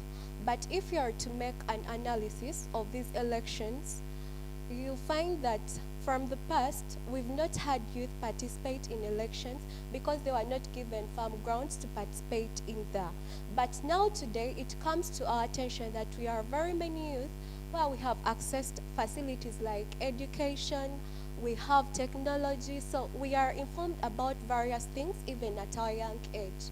So what does this bring to our attention? I saw very many honorables come here and they're asking that, what do we gain? Then as youth, we should empower ourselves, sitting down and we say that, look, we want to be youth who are actively participating in our elections. That will not make sense at the end of the day. What are you contributing to the elections in your country or the state at large? That is the question that remains unanswered. According to the laws that we have in Uganda, I think starting from the age of 18 years, you're supposed to be an adult that is recognizable in the society and you actively participate in the elections in your particular state. How many youth? I think here we are just like not even a quarter of the youth in this particular state of Uganda. We are very few. But how many youth go to polling stations to vote? Even the few that go there, they'll wait for maybe the other, you find like, let me give an example of Honorable Minempaka has come and given us some little money and we are going to vote him because of that little money he has given us. But we are forgetting the element of competency and someone who is going to address our issues at the end of the day. At the end of the day, everyone will come and say, youth, we are not educated. Youth, we are lacking money, we are poor. Someone talked about resources, lack of resources like money to participate in elections actively. That wouldn't be an issue if you came up and you addressed the people. Actually, most people, we presume, the presumption in our state is that everyone knows their rights. And ignorance of the law is no defense. That is something that we have to know. So, you as a youth, if you know you have a right to vote, how many times have you come up to research about the election status in your state? The voter turn-up is always very low, yet very many people are registered as voters. Then, as a youth, what are you supposed to do? We have civic engagement. As youth of the current generation, we are accessing technology in different various forms, whereby it encourages us to cover very big spaces with our views that we submit to the different people that we associate with, not physically, but also using the social media platforms that we have today, because it is the trend that we are currently following. When we talk about civic education, this means that we shall educate people about the importance of going for elections and how they are going to account for the election they are going for or the vote that you've put in there.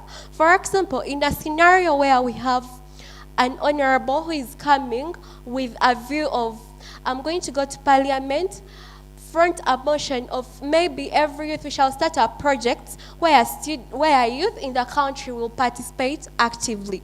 Then there is another person who will come. I don't have this, but I'm from a very good family. They'll give me enough money to come and convince all of you to come and do what? And vote me. At the end of the day, people will follow a person who has money, but you're not getting the accountability that you're looking for. At the end of the day, trust me, we are the same people who will come back and say, look, he went to parliament. What did he do? I hear many people criticize the MPs they put into power, but I do not criticize them. Why? These are the same people who came and gave them money, and they voted them because of their money. So if I go to parliament, I gave you money. What do you expect me to do in parliament? I will want to replace the money that I gave you. That's why at the end of the day, we shall have issues of someone complaining.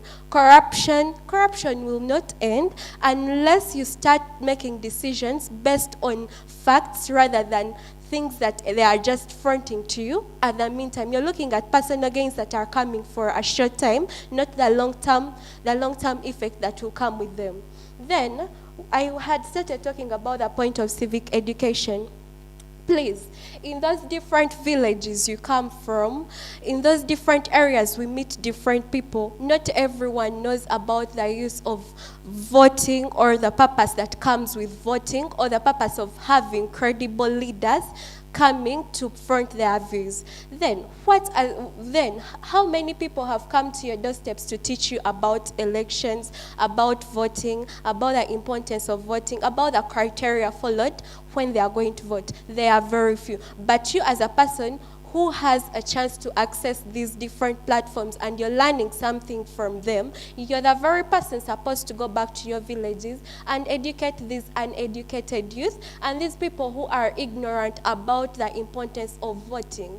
And also encourage the people in the different areas to adopt the culture of voting people basing on competency and the views that they are bringing on the table. We are not looking at the point of money. You can have money, but you're not speaking sense at the end of the day. Then what does it bring back to us as the people in the state? It will affect us economically. In the development of the youth programs, we shall have people who are embezzling our funds, and at the end of the day, we shall be the people that are complaining. Therefore, I urge you, this honorable house, for the people that are here and the people you're representing here, please go back and educate them about the importance of youth participating in elections so that we have credible elections that come at the end of the day and the results that are very important and effective to the whole nation at large. Thank you, Right Honorable Speaker. Thank you, Honorable Member. The hands keep coming up. Can we have one more honorable member to address the House? The House. Do you agree to that, or we move on to the next item? Honorable member, please address the House.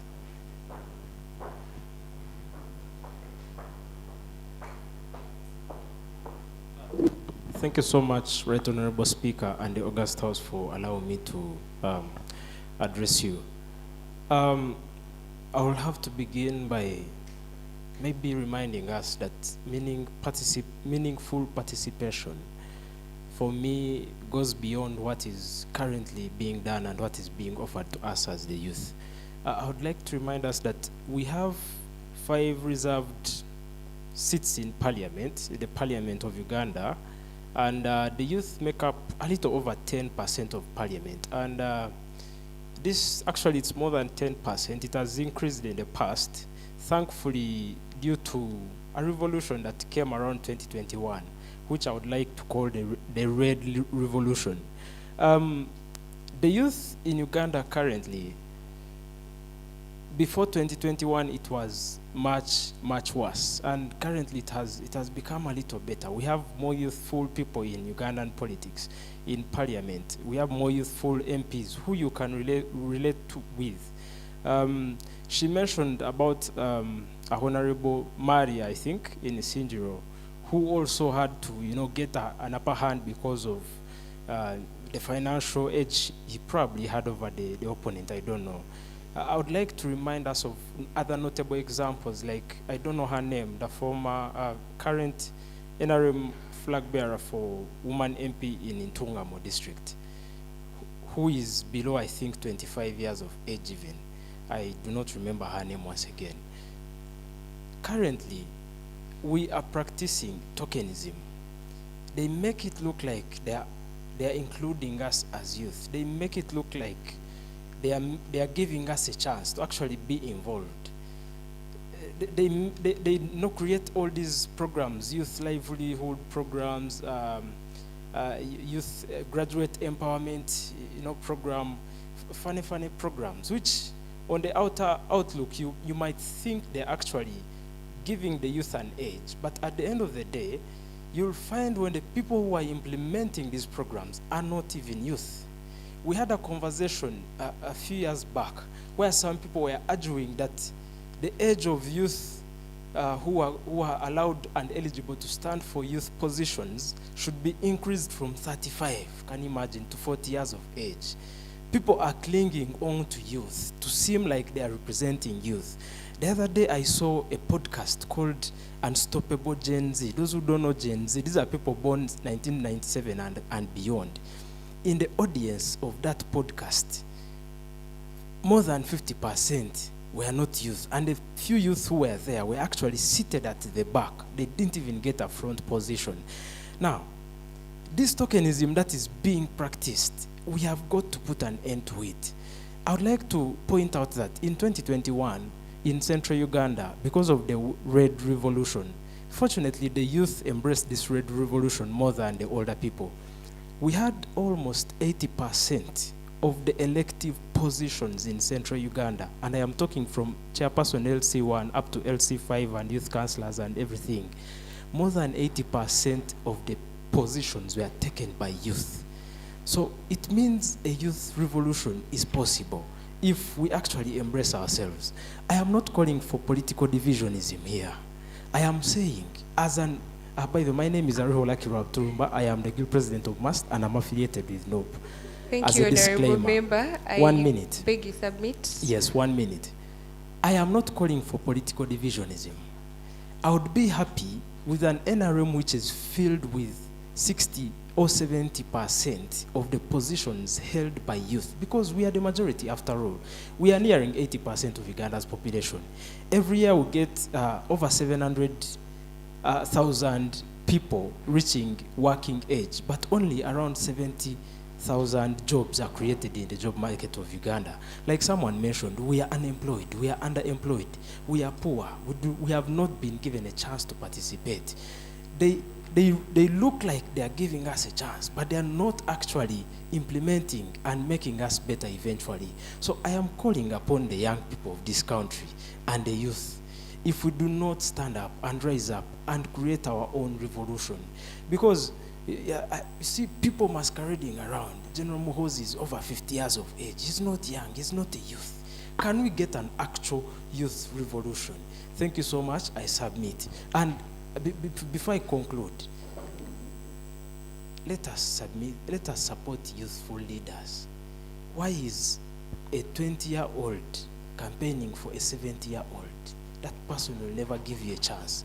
Let us support youthful leaders, irrespective of which political party you belong to. Thank you, Thank Honorable. you so much. Thank you, Honorable, for that submission. The debate on the motion on meaningful youth participation in peaceful elections is now closed. Honorable members, we shall put the question to the House. Those in favor, you say yes. If you're not in favor, nay. I have active.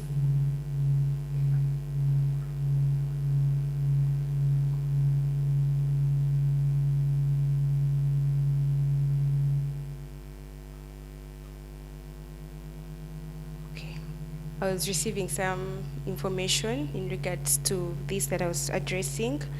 Before I close it, we agreed that those in favor will say aye, those that are not will say nay. I'll first invite the motion mover to close the motion, then we'll put it into voting. Thank you.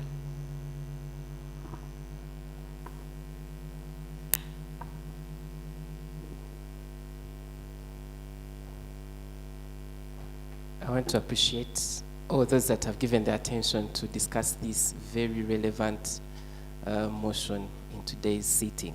Ladies and gentlemen, discussing with Honorable Elder of the Youth, Mutungisa Edgar. He also still says that he's a youth, but now in this category, an elder in the youth. We were asking ourselves, is it still relevant to say that the youth are a marginalized group of people in this country? Do we still find it relevant to say that indeed we need special care, and so we are categorized under those that need affirmative action? 75% of the population needs affirmative action. There is a problem. What is peaceful is not that what you say I must accept and bow down, but how do we respect each other? As most of you have already said, that we must, what kind of civic education do we need? We are all graduates. We've understood what psychology is. We've understood what our professions demand. What more civic education do we need?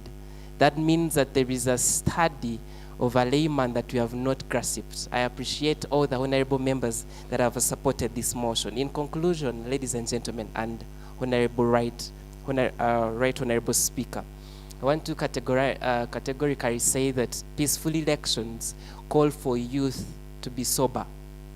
Some of us have gotten, I normally call it street research from here, and so you're going to engage in discussions, and you're going to reference and give your sources as this youth parliament. Go and read and be informed. Why our elders are still leading are better organized is because they read and gave it attention. So don't get street research from here because Lucky has mentioned something, because Honorable Elvis has mentioned 70%. Go and find out what is the percentage of the youth in Uganda. What is the percentage of the youth that engage in politics? Why are others not actually in line with politics? And so as I conclude, peaceful elections we advocate for. And peaceful election does not mean that we all align in the same political party, but in that different political diversions, we respect each other's submission for us to allow those who have different ideologies take on the lead.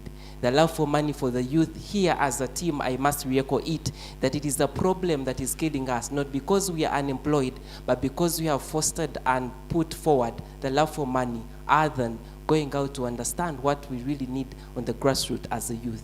I thank you so much for allowing this motion to be debated and looking forward to be voted and discussed on the national parliamentary avenues. Thank you so much. I submit. Thank you, Honorable.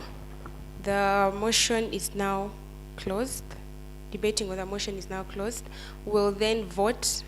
Those that are in favor of the motion, say aye. Those that are not, nay. No nays. The ayes have it. That there are those that are unsure. No. All right. We now conclude the motion and we move on to the next item on the order paper.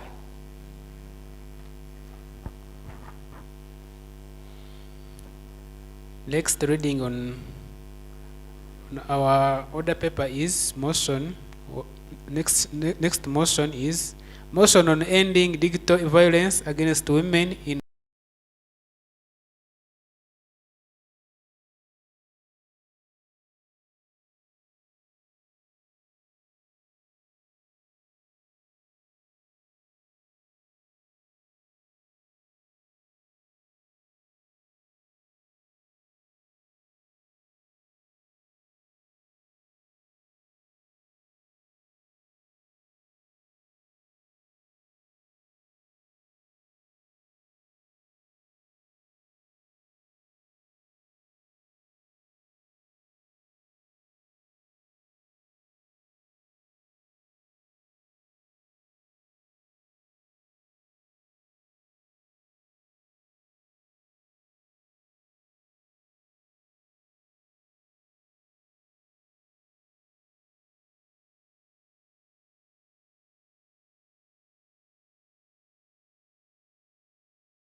city of Mbarara.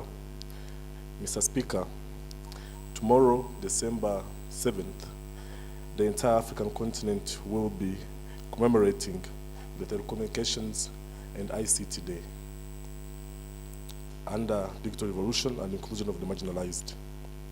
But today, with 72, or roughly 73% of us being young people who are in villages like mine, still don't have so much access, one, to digital systems, but most importantly, even the internet penetration rate, as we know it, is barely 30%. This is for the entire nation. So that's to show you how far behind we are in terms of technology, and yet we all do understand for sure the importance of us moving towards the direction of ICT development. This is not something new. The government, under their own policies, have been able to agree that there is need for this. We know this from their own Ministry of Science, Technology, Innovation, and also know this from our ICT Ministry. So then we say that we, the 78% of this country, we think it is time for us to start investing fully and asking our government to invest fully in the digital pathways that will foster greener and climate resilience in Uganda. Also, Right Honorable Speaker, for avoidance of doubt, as the former President of the United States mentioned, Biden, who may not be the favorite of many here, he said, show me your budget and I will show you your priorities. So when I ask that we move this motion to prioritize the ICT and the digital pathways that will foster this green and climate resilience, this will definitely have to be reflected in our budget our prioritization and portfolio, not just in terms of commitments that we have had over and over the time. So how do these pathways look like? These look like having the solar powered youth digital climate inclusion that has been fully asserted to even in the current COP, the recent just concluded COP negotiations. It looks like more investment in youth green digital grants and also the zero-rated climate financing that should be targeted for the young people, because there is a very big problem.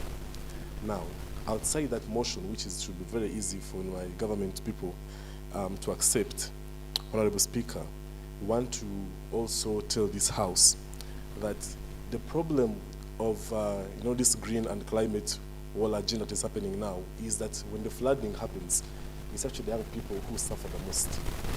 And this is very simple sometimes, even if you have no level of experience, but it's easier to imagine, yeah? That when there were floods in Kampala, for instance, recently, so there's these largely people who are escaping unemployment, the lucky ones, that have managed to escape unemployment and started small businesses that are still hoping that their taxman does not come for them, and let alone a flood of such nature happens. They don't have insurance, they largely even had capital for the next day, and such things happen. Do you see how distorted they can be in measures that may not be so much equivalent to those of the elder people? So such problems become magnified because of, one, the economic disparities, like I think the previous speaker did showcase, but also they get magnified because we really don't have particular mechanisms to have these people off this. And yet also, Honorable Speaker, the future is green, yeah? There is so much globally, a lot of money that is coming for these initiatives, and so for us to empower young people in this space to be competitive, we'll be able to make them largely more competitive even in the regional and scalar and also global scale. If Kenya, Rwanda and Ghana have already put these digital tools currently as we speak, I don't think our government will have a reason not to do the same. When they did that, they were able to report 40% of reductions in biodiversity losses. That's on average, and I think this is something which will be desirable for our future. For that reason, allow me, Right Honorable Speaker, to move and urge all the members, honorable members, in this parliament to support the investment in the digital pathways that will foster a greener and climate resilient future in Uganda. I'm very proud to submit.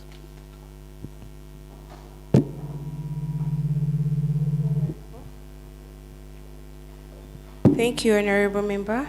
Now that the motion has been moved, I'll call upon the seconder, who is Honorable Marvin Ainebiona.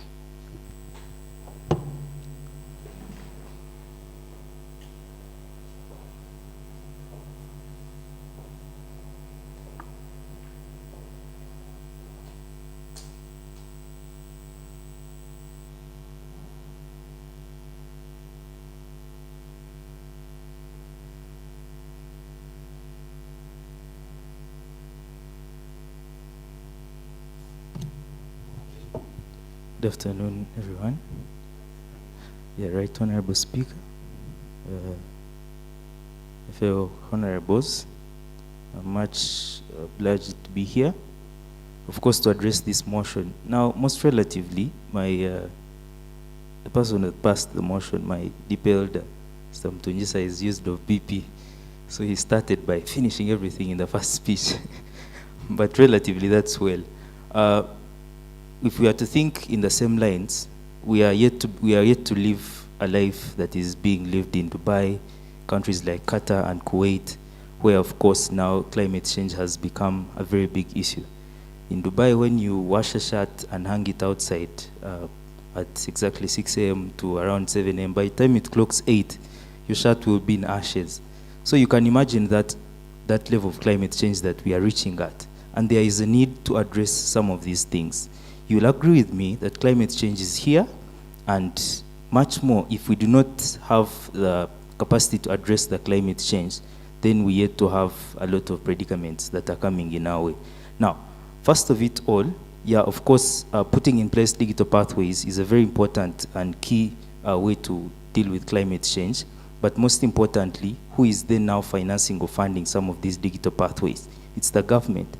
We're talking about the government of a country that of course is an LDC, that is a low development country that has of course a budget that is so much more constrained with a lot of things there is need to address A, B, C, and D.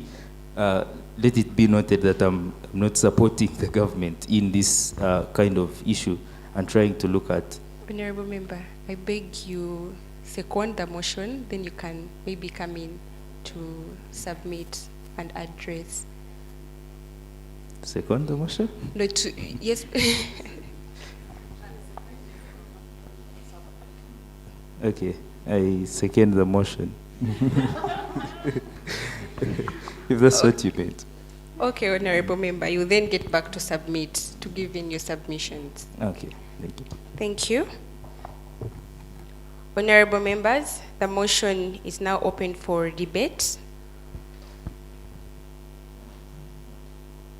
We can receive different contributions from you. The hands I'm seeing are the hands of the people that were submitting. Can we have new faces?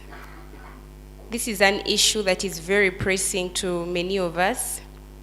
We've had people lament on how it is very hot, how we've had climate change, and people are worried how it's going to be like in the next 10 years to come. Will we really have global warming? How will Uganda manage? How will we manage as a country? So it's a time for us to contribute to these meaningful conversations other than complain on the borders, in our rooms, everywhere we are at about how hot it is. So let us, I beg us to contribute. Maybe then I will have the Honorable Member that had raised his hand up to submit as we prepare room for other submissions.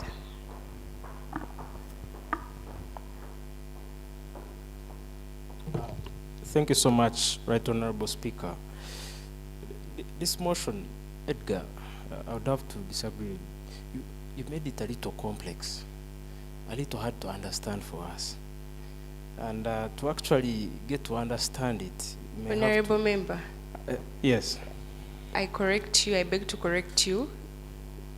Will you address your... Honorable Edgar Mutungisa, yes. Yes, please. Our elder, engineer, in fact. Honorable Edgar, I would like to urge you that investing in digital pathways to foster a greener and probably environment and a climate resilience in Uganda, it can only kick off if we make it easy for people to understand.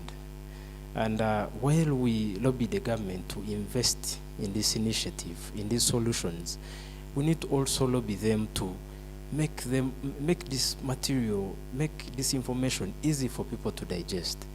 When many people talk about climate change, greening Uganda, of course, a lot of us will think afforestation, reforestation, we'll think about, what is it called, swamp reclamation, things like that. These are some of the things that a number of us may understand easier. While the people in the village, of course, will have probably experienced NEMA officials coming and uprooting people's plants in the swamp, cutting down forests planted in the swamp, and etc.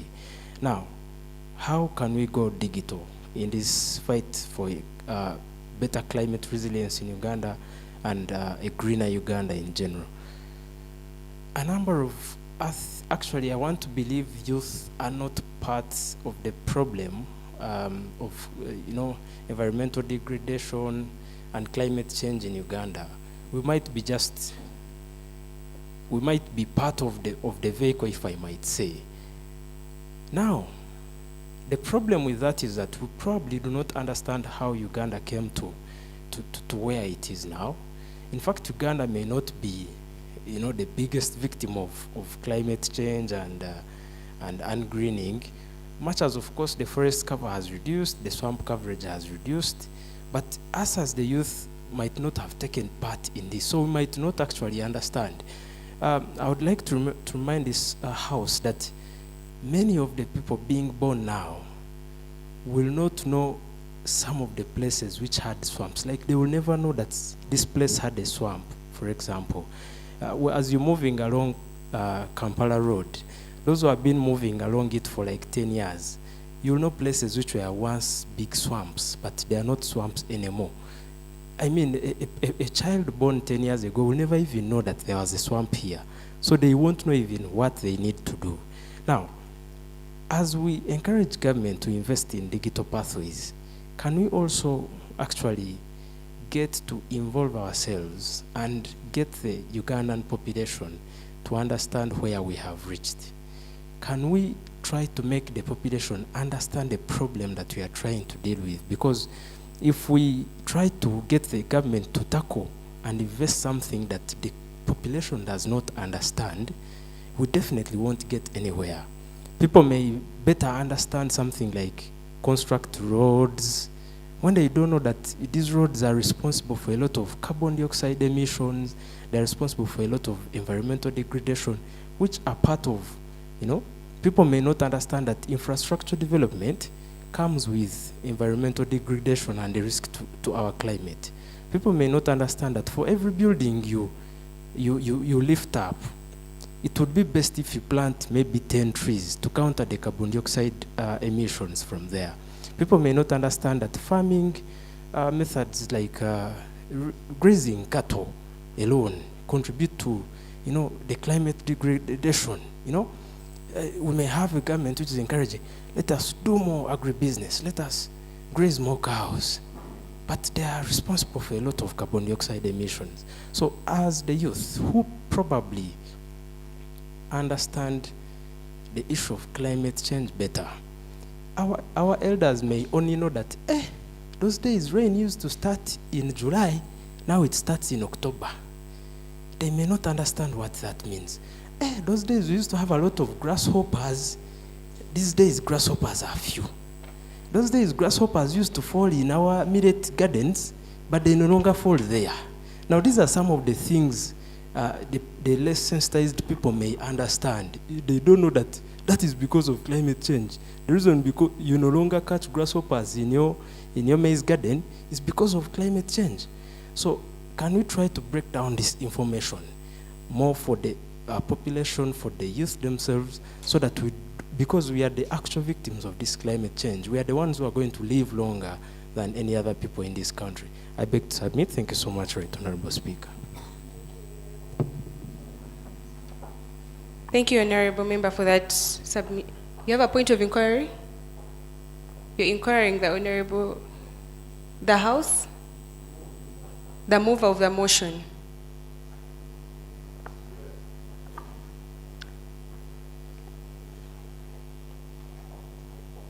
Yes, please, you can inquire.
Thank you, Honorable Member. Okay. Thank you so much. So the digital pathways are very broad, but I like to be very brief. So I'll try to be brief with just some examples and of youth. Not so. So there's a gentleman called Onesfel. He lives in DRC. Well, he's currently working on an application which is already tested that helps bridge the farmers to markets, in DRC. DRC also has similar problems of low internet penetration and all that. And now they're trying to make that app actually be accessible off-grid, so off-internet, so it can be able to still be able to work. How this helps? It helps that it will help the farmers deliver some of the perishable items within time scales that where those items have not become perishable. Yeah? So that can be one example. You see, it's a digital sort of system, but also it helps us to address these problems that come as a result because of maybe, say, famine, too much drought, too much sunshine, all those changes that come with climate change. The other example I will give, maybe the second one, which is essential to us, there's something called the early warning system.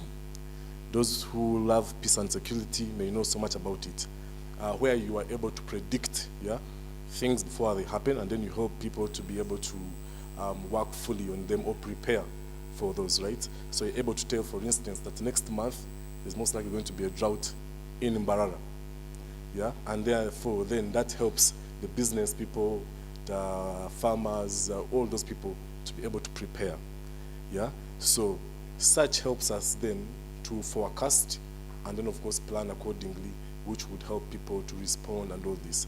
So that the instance, for instance, which happened in Bududa, don't always reoccur. We had the Chitezi, landfill and, that broke and killed people and all that. So there should be systems in place that should be able to notify, should be able to have these people's. So those are some of the digital pathways. They are powered digitally that could help the people to know and then somehow also foster this greener climate resilience. I don't know, is that a little better? Great, thank you. Thank you, Honorable Member.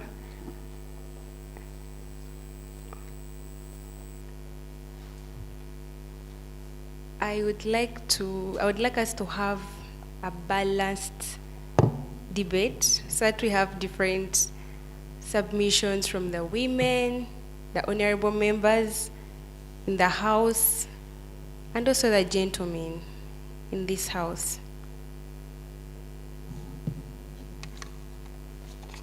If you have anything to put across, please you raise up your hand and then you address. Oh, yours is done. I request you to take your seat. I'll have the honorable member on my left to come and address the House. Please note that we have 3 minutes.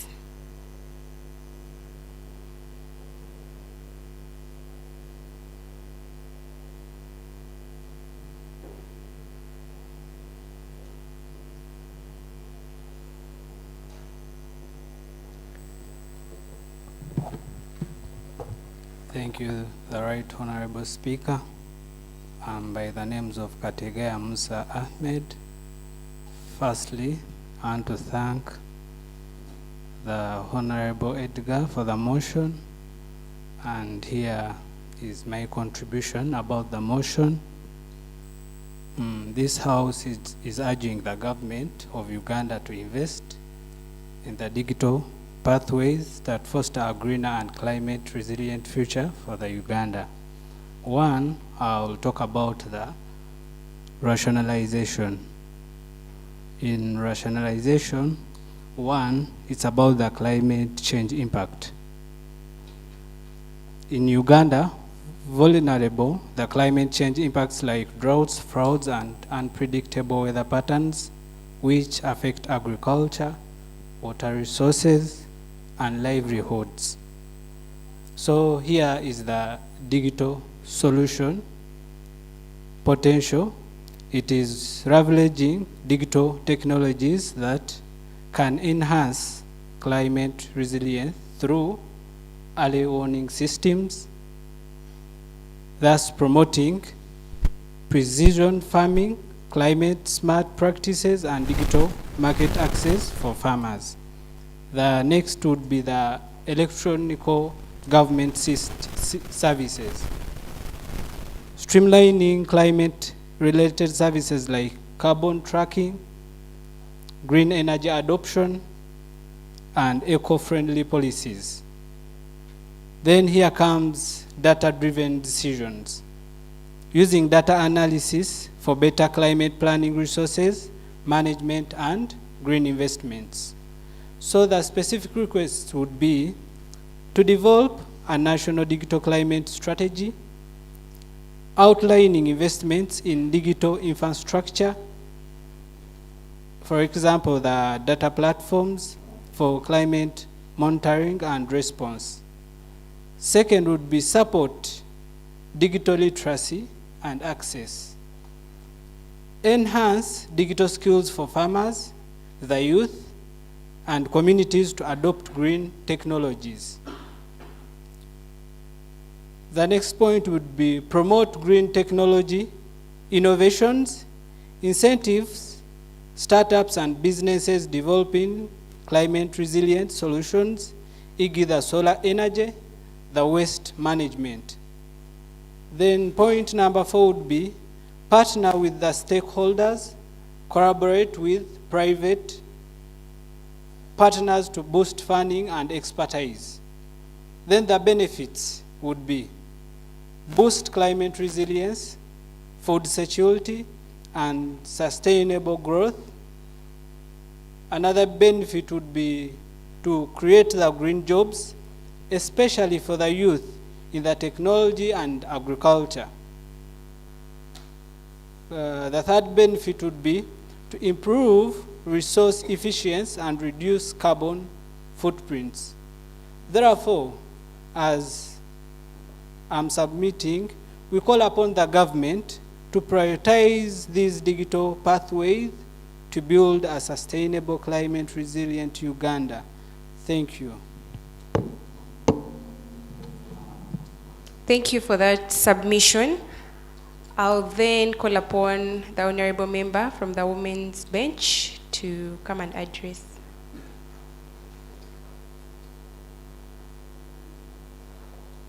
We are all encouraged to participate regardless of our backgrounds, our genders. I know there are different motions that are specifically aimed at addressing the issues that are at the core of our society. But I think we should all that most women are really ready for, but let's also contribute to these ones.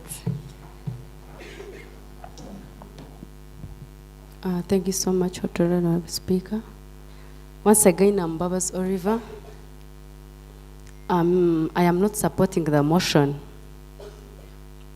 This is because I am doing agriculture, and currently we are facing a problem of soil exhaustion. And I think if they are introducing these digital pathways, they will interact with the ecosystem in the soil.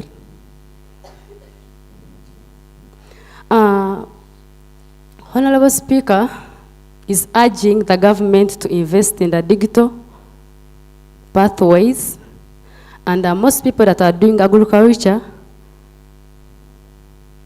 are the local people, the rural people doing agriculture. And many of them are not educated. So I think they would find it hard to manage and compete with them. Even not finding it hard, it will be expensive for them. Last semester, we were on the farm, it is called Rangel Farm. They were finding out the digital pathway of how can farmers time their season, like to know the real dates when the rain should be, when the rain start and when the rain stop, because farmers are lacking knowledge about it. And in the earlier days, farmers, even now we are still using the seasons of, they suspect rains to begin in April. And so if someone is saying he's bringing digital, I think it will affect the farmers. Giving a good example, we have a farmer here in Nyamitanga. He works in the forecasting systems. He has always delayed to plant his maize. And at the end of the season, he always fetches less because of poor management, since he's relying on the digital issues. So I think the government should think about it, because people that give agriculture, they are people from the rural areas, and they have limited access to power. Since the digital will work on power, they have limited access to the information about the digital issues. Another point is,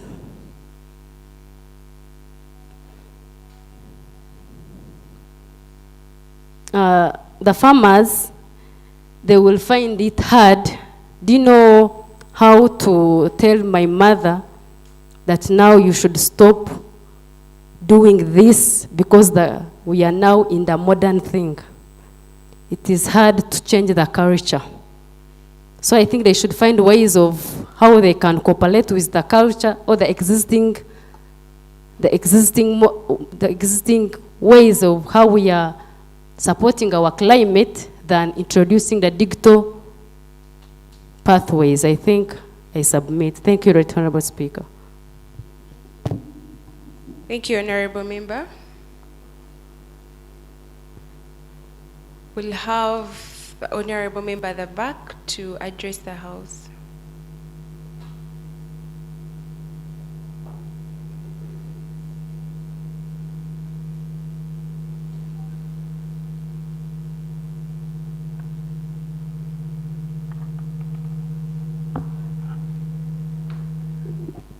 Thank you, Right Honorable Speaker, once again. I think now I'm open for my debate. Okay. I was kindly listening to some of these submissions that are here, and most importantly, Honorable Member that just left the floor. Now, at a recent time, we are in the 21st century, and that is important to note.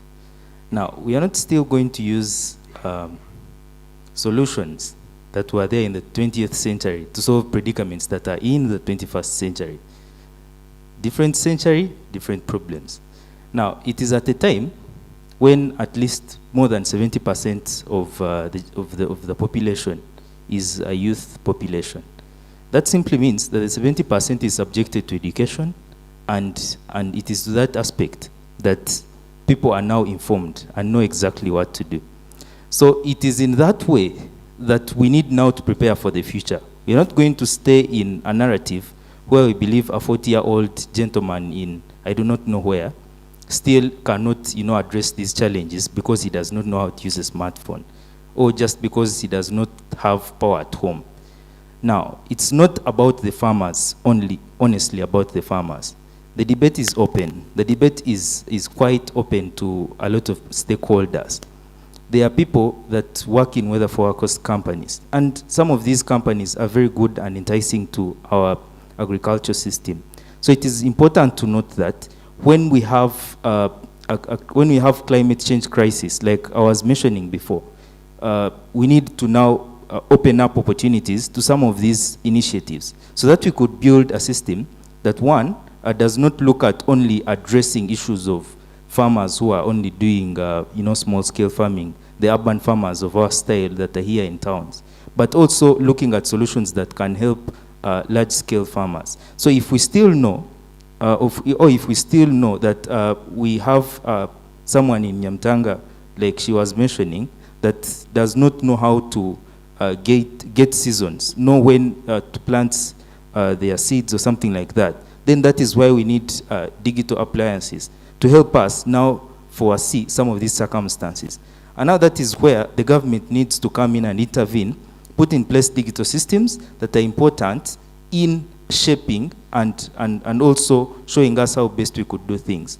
Now that is, and on that note, we simply see that how best we could improve any other thing like this. We also look at our funding system.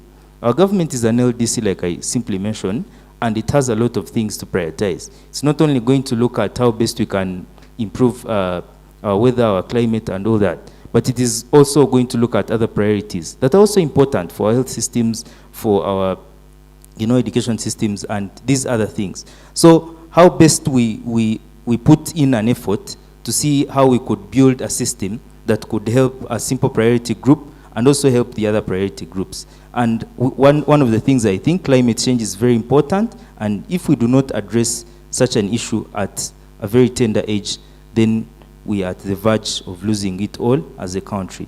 Thank you so much.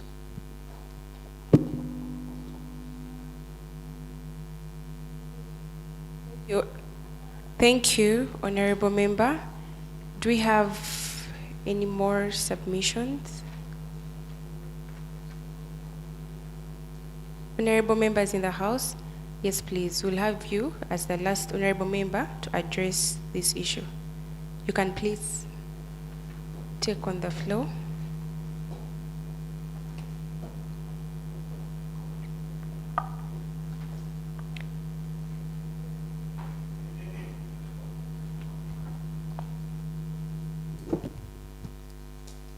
Right, Honorable Speaker, with your table once again, with my fellow honorables, this time around, I'm here to oppose the motion.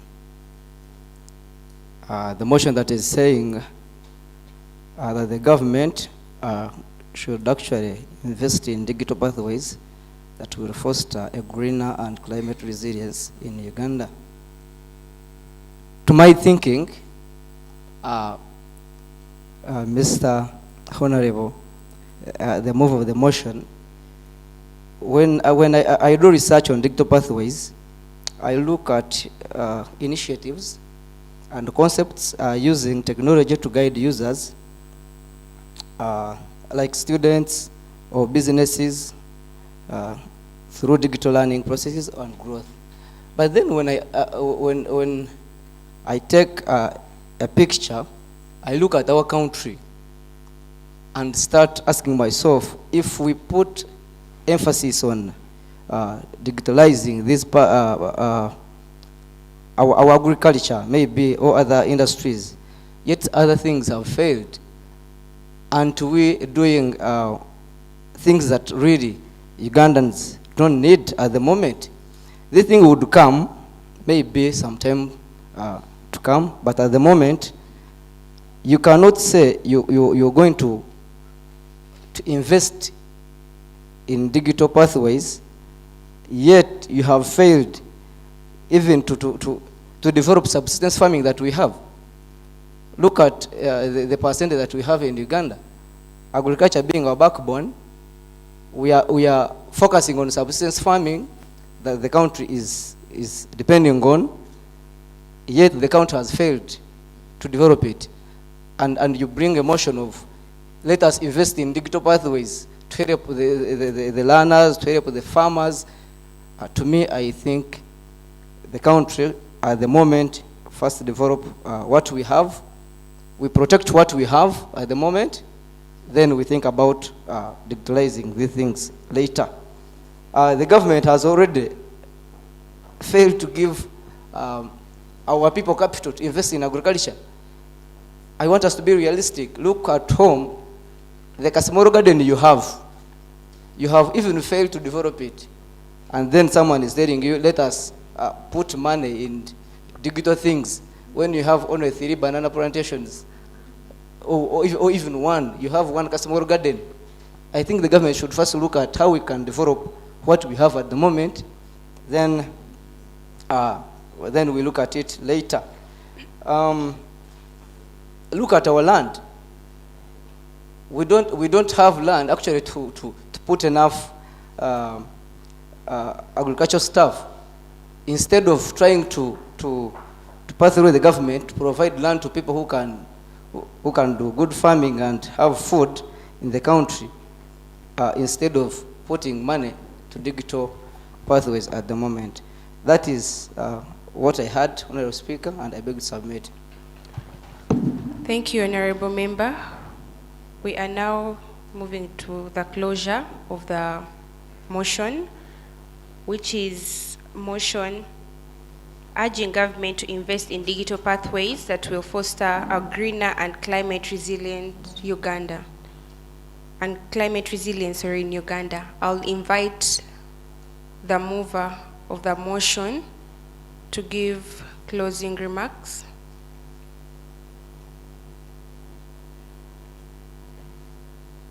As we move on to vote,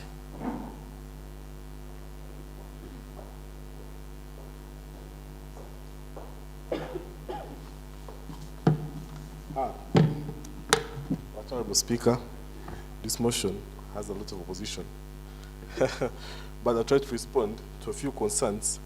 Hopefully, by the time I conclude, we'll have converted some hearts.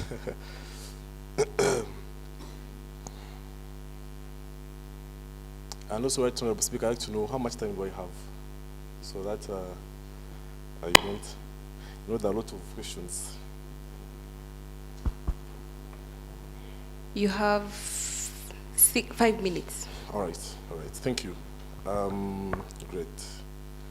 So, thank you so much, honorable members, for the contribution to this great motion.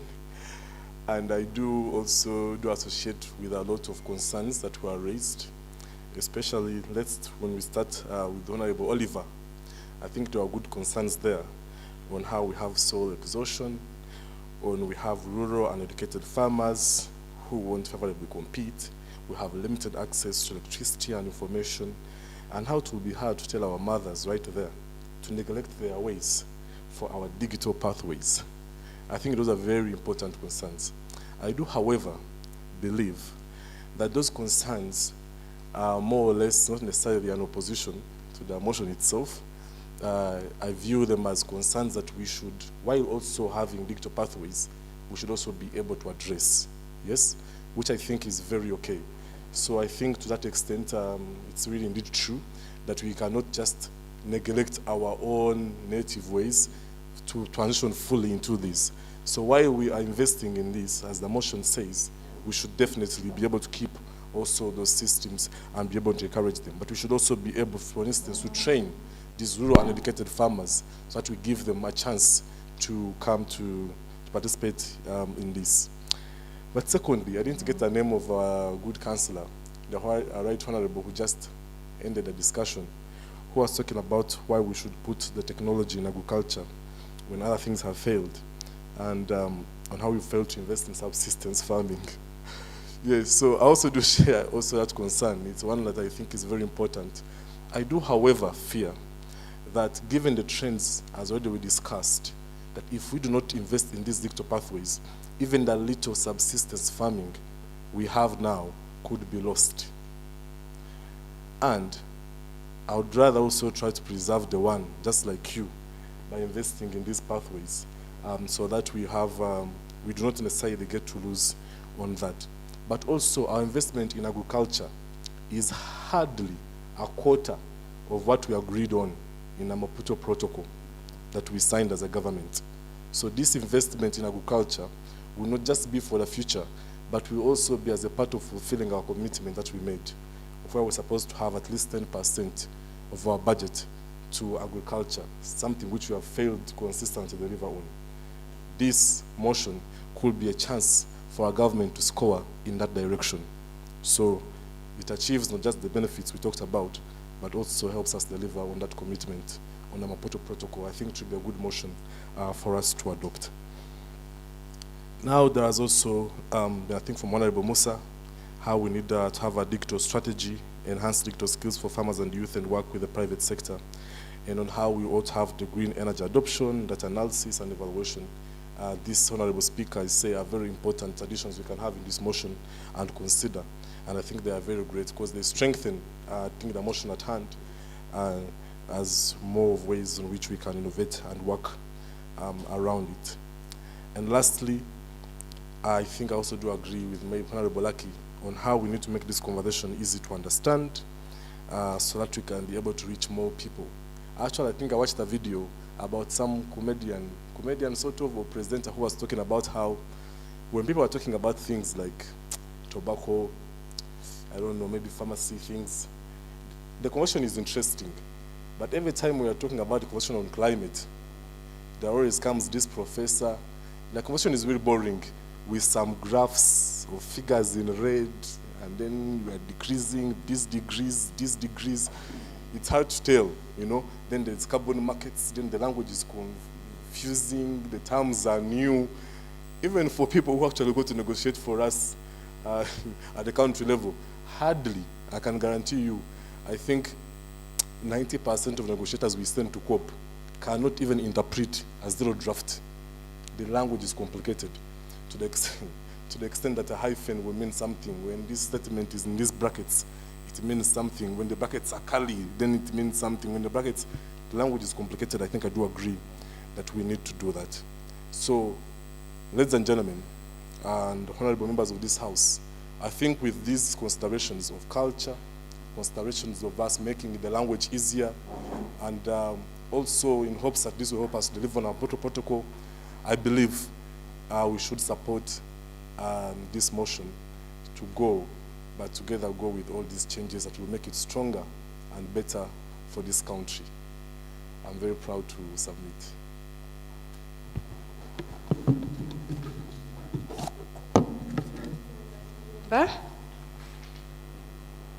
Honorable members, the question is that the motion urging government to invest in digital pathways that will foster a greener and climate resilience in Uganda be agreed to.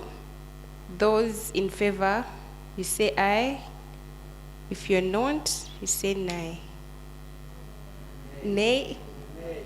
All of you? Aye? Can we all speak up at once, please, so that we get the voices?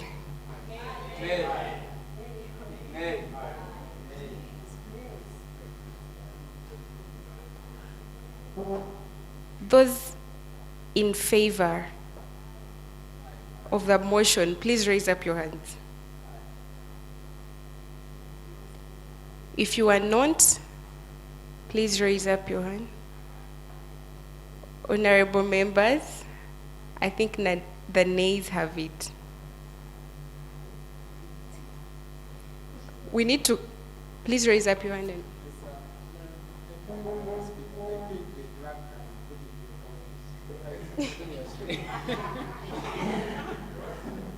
Honorable members, do we need to do that? No?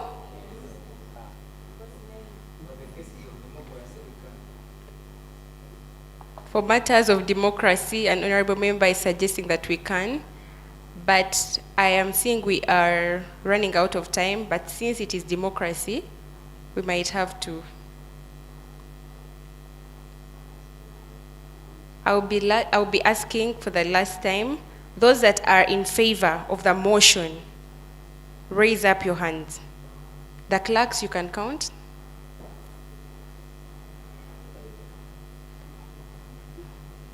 I asked the clerk. Clerk, please stand up and count.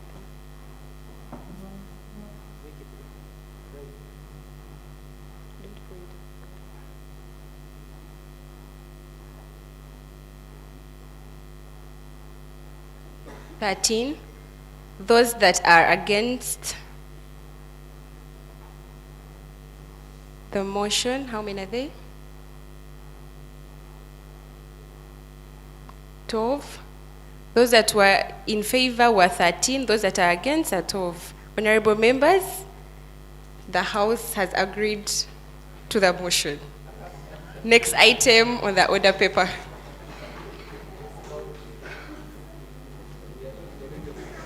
Sir?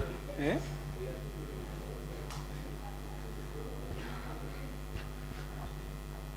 Order in the House. Order in the House. We are moving to the next item on the order paper. Next reading on our order paper is Motion on Ending Digital Violence Against Women and Girls in Uganda.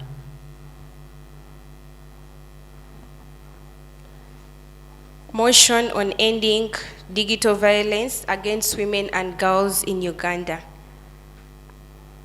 I will call upon the mover of the motion, Honorable Annabelle Tumwebaze.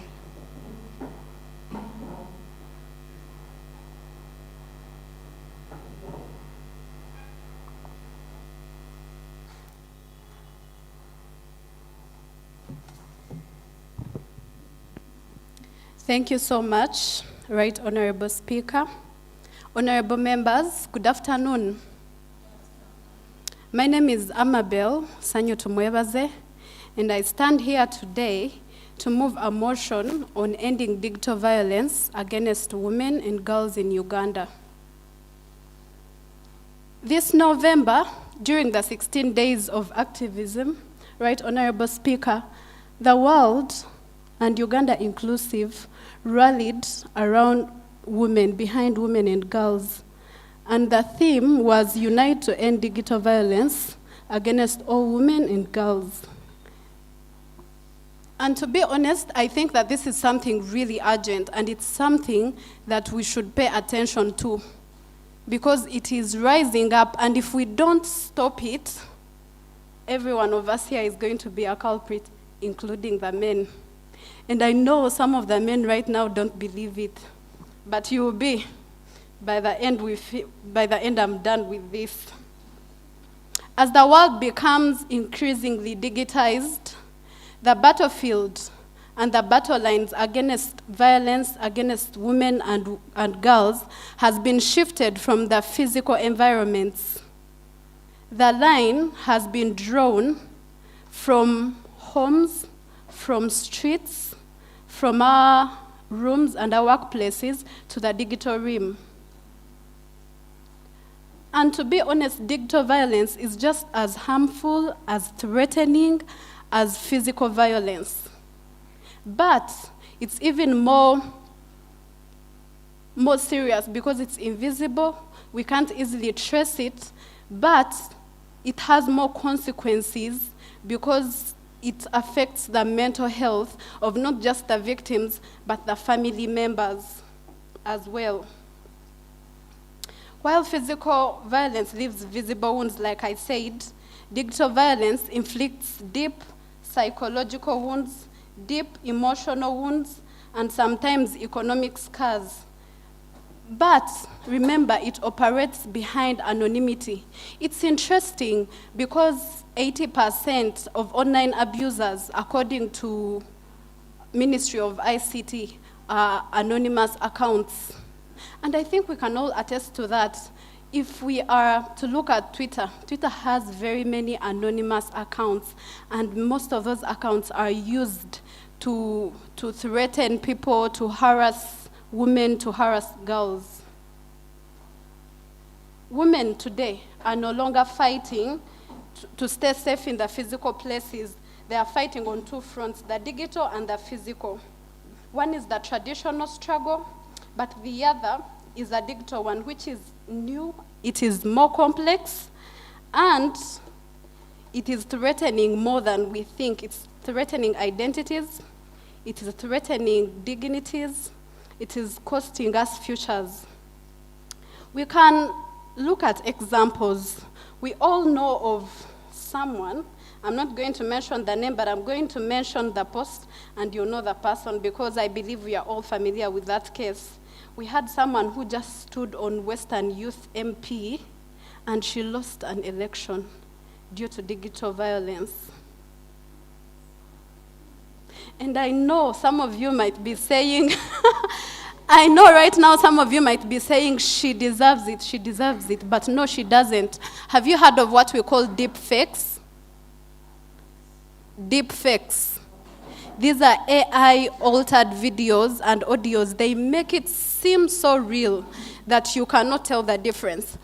If you are still in doubt, you can just get online. I challenge you to get on your phones and search about something called deep fakes. That's why they call it deep fakes, because it is it's next to impossible to tell the real from the fake. You can actually type in examples of a deep fake. They will show you a real video and then a deep fake video, and you will realize that there is no difference. Because AI now can actually make someone that when you're speaking, it will bring out expressions as if it's a person. You not realize that it's AI. So today, it's someone that you know of. Now let's just go to here in Kabale University. A friend of mine, a year ago, was in a relationship, it ended, and then this ex-boyfriend decides to share intimate images of the girl. And it was during a time of examinations, final examinations during semesters. So someone calls me and tells me, you know what, your friend is going to fail papers. I had to move with a counselor. So I work in Nachivale Refugee Settlement Camp with Finchurch Aid. And during the time I've been there, I have gotten close to some psychosocial counselors. I moved with one of them, and we went and talked to her, but by then she had already done one paper. We talked to her, counseled her. She became well. She passed the remaining ones, but the one that she had already done, she failed that paper. That was a retake, and this was someone on scholarship. And from a background that is very humble, where the parents, they started blaming her that it was her fault, really. But I honestly think that it's not her fault. But if you are still in doubt, we can look at what Uganda Police says. Uganda Police actually says that there's been a 53% increase in cyber harassment cases in just 1 year, and that was according to the crime report 2023. 53% is a lot. It is a lot. This hasn't happened to you or to someone very close to you, but it's coming unless we do something about it. Well, let's just go here to Ransinga High School. I think some of you know it. It's in Kashari. One of the girls on the prefectorial body was also subjected to this. Why? Because she stood for an election, and she lost. So if this violence is creeping up even in our schools, if it is being used as a weapon, what makes you think, what gives you the confidence that your daughter I know some of you might not have daughters, but what makes you think that your daughter won't one day be subjected to this? And these are not isolated cases. For Honorable countless... Member, I beg you, sum it up. All right, let me do that. Thank you. So for countless girls and women across Uganda, this violence has cost jobs. Some it's scholarships, some it's promotions, some it's opportunities that they've worked hard to earn. And look at the millions that people have invested in girls, in women to study. Look at the professional advance, all the years that they put in to advance professionally, being reduced to just one single moment of a click, and your future is gone. This is not just about social media. This is about real women losing real opportunities. And if we don't do it, then the road where we are heading is going to be hard, very hard. So I have two prayers, right, Honorable Speaker, things that we can do that can actually stop this. One, I pray that the government strengthens legislation and enforcement around online abuse by constantly reviewing and amending and enacting laws that provide explicit protections, because technology is constantly evolving at a rate that is faster than our laws. This means that we have to constantly define what harassment means, because more ways of harassment are going to keep coming up. And then we also have to constantly redefine what protection actually looks like for the women and the girls. Honorable members, I pray that we vote that this prayer is turned into a resolution. And then the last one, I pray that the government makes it mandatory for all social media platforms and digital service providers operating in Uganda to submit periodic audits and transparent reports on how they are handling cases. Because we need digital houses on our side, we need social media platforms on our side. If we fight this alone as government, we are fighting a losing battle. Why? Because technology, as I've said, keeps on evolving. So let's keep these houses accountable. And if any house refuses to adhere to this, let them pay consequences, because accountability is the only way we can truly protect our daughters, our sisters, and our mothers online. Thank you very much. And for that reason, I beg to move this motion, right, Honorable Speaker? Thank you, Honorable Member. The move of the motion.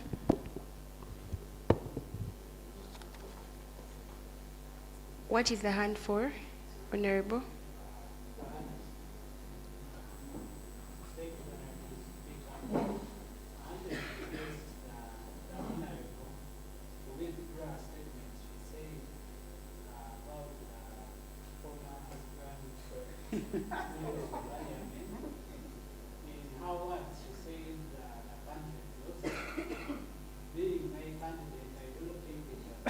Honorable Member, we are not doing that now.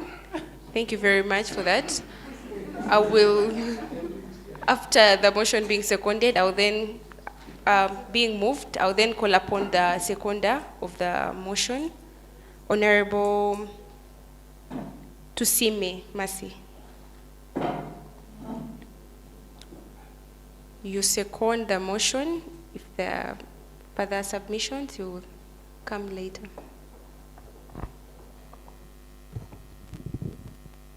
Right, Honorable Speaker and honorable members present, good afternoon.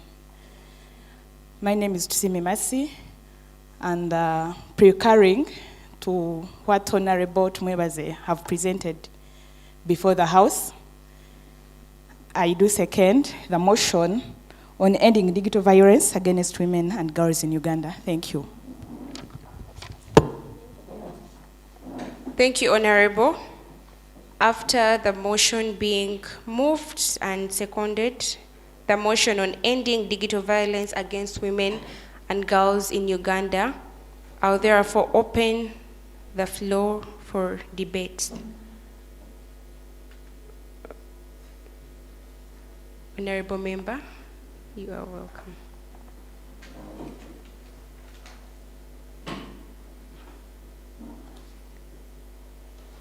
Let this debate be based on facts, arguments, and emotions should not take charge. Thank you so much, Right Honorable Speaker.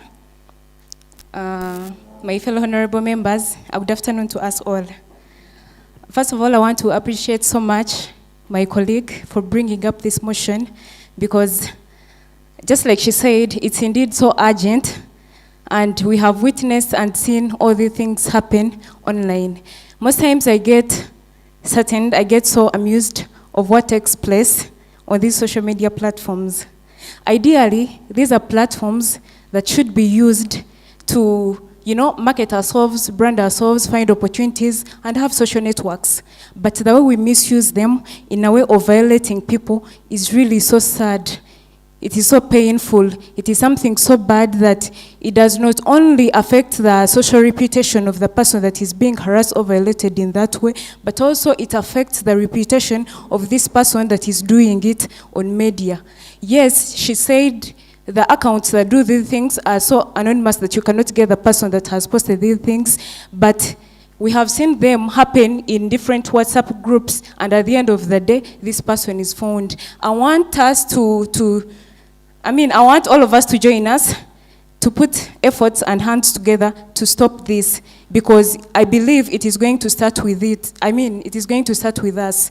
If you know anyone, or if it is you doing it, it is so important that you stop it, to stop that psychological torture that we are bringing to people. It is really bad. And then another thing that I want to talk about is that people that use AIs to do these things, instead of using AI to be innovative, come up with different ideas, the youth, we are here fighting for unemployment, and we are using AI instead to bring those bad habits. It's really so sad, and it's nagging. And again, where do we get time to do all this? It's so disappointing, and we really need to end all this. As we call upon the government to put up strong policies and maybe punishments for all the people that do this, let us be the starting point of all this to stop. In case you know someone who does that, in case you are the one who does that, it is really bad. It has happened in very many different universities, in very many communities where we stay, and you can know how painful it is. Of course, we face these things, but just like we say it is anonymous or something, but there are these people who are so broad, and they will not feel shy to use their personal accounts, maybe release nudes of someone, or something of the kind. And after seeing someone's account, like we are sure it is Penny's account that is doing this, like maybe I've been on a certain WhatsApp group, I've been chatting with you, and all of a sudden I'm using something that is bad. If you, the youth that is aiming at ending this digital violence, why not come up, report this person? Or maybe if it is you, the victim, that is being affected, why not come up to different people, seek for guidance, seek for counseling, and maybe the culprit can be handled. You understand? So that is why I am saying, before it gets maybe to people in high offices to help us fight this, let us start with ourselves. We fight it. We fight against it in our different communities, and trust me, it will be ended. Otherwise, it's so bad, it's so nagging, and I highly stand on this point to support this motion during these 16 days of activism. And even after these 16 days of activism are done, let us go on to stop digital violence. It does not only apply to the women, it also applies to the men. But maybe because she based on the 16 days of violence, which are basically focusing on girls and women, even the men are facing this. And as responsible youth, as responsible people, as leaders, we really need to do things that are productive, things that bring up ideas and innovative for a better future and better personality. Thank you so much. I beg to submit. Thank you, Honorable Member. This is the right time for us to be debating such issues, very pressing to our society. Would not love it for an honorable member to leave when we do not know who they are.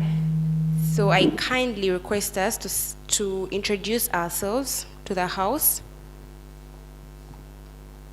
I am so sorry about that. I actually remembered about it when I just finished, and I thought maybe I could introduce myself later. But my name is Natulinda Penlop. I'm a student at Imbara University of Science and Technology. I do Bachelor of Science in Accounting and Finance in my final year, and I am the Minister of Gender and Guidance. Oh, interesting. Thank you. We will have Honorable Member. the lady. Yes, please. You, yes. Honorable member, you will submit after her.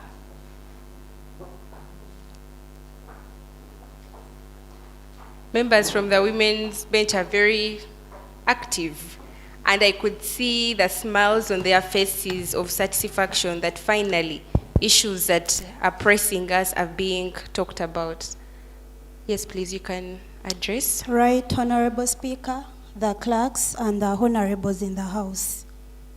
I am here to speak on the motion ending digital violence against women and girls in Uganda. But first of it all, what's digital violence? Digital violence is any use, any form of harm, abuse, and Honorable harassment. member, apologies for cutting you short. Can you please introduce yourself? Oh, sorry, I'm Asasra Anita from Barara City North. I am a female youth counselor, and I am glad to be here. As talking about what's digital violence is any form of harm, harassment, or abuse that is based on media or technology and any digital devices, for example, phones and any other device. First of all, we first need to know what causes digital violence. 1, misuse of social media. How do we misuse our social media? For example, phones. Currently, or the past month, one of the musicians, I won't mention names, used his TikTok app to harass people. And I would like to mention that this is not only about women and girls, but also men are harassed. He formed a group on TikTok called HIV Mbarara, and it led to loss of jobs, and a certain girl lost her marriage. It was prior to her wedding, and she lost it because she was accused of being HIV positive by that specific artist. Some men lost their fiancés. A friend lost a job because of that. So we should stop misusing our social medias, for example, phones. Limited enforcement of laws. These people do not be brought on board and punished. They misuse the laws.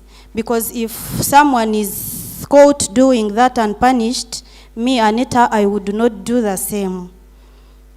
The next, low digital literacy. We are not educated on how to use our devices. For example, instead of using our apps like TikTok to harass people or post nudity, we are supposed to use it to advertise our businesses, advertise our jobs so that people can get opportunities. So, some of the causes of digital violence, we have deep-rooted gender inequality. Some of the cultures and norms, Madam Speaker, they still believe that us women do not have a voice to speak. So even if I am harassed, I am not going to come out and speak, because that's what my culture says. I beg to stop this, and we can end it as girls. So what can the government do for us to end this? They should empower women and girls through grants and economically empowering us. If we have jobs, most of the girls do this. They sell their nudity to get money due to poverty, and it is so sad. But if girls have what to do, if girls have jobs to attend to, they will not be influenced to do that. I beg the government to strengthen laws. The abusers or the people that harass girls and women on social media should be brought to board and punished. They should improve. They should support survivors. When people come out to report the harassment and everything to do with that, the government should come out to counsel them. It should come out to counsel them psychologically through local health centers, so the government maybe could provide counseling sessions on our local health centers. Thank you, Madam Speaker. I beg to submit. Thank you, Honorable Member. I'll invite the gentleman, Honorable Member.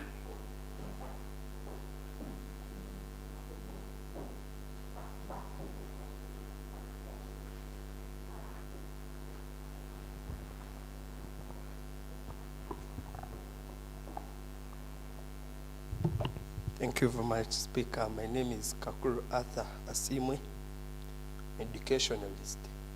When we are discussing issues of ending a particular problem, my thinking goes to where it begins.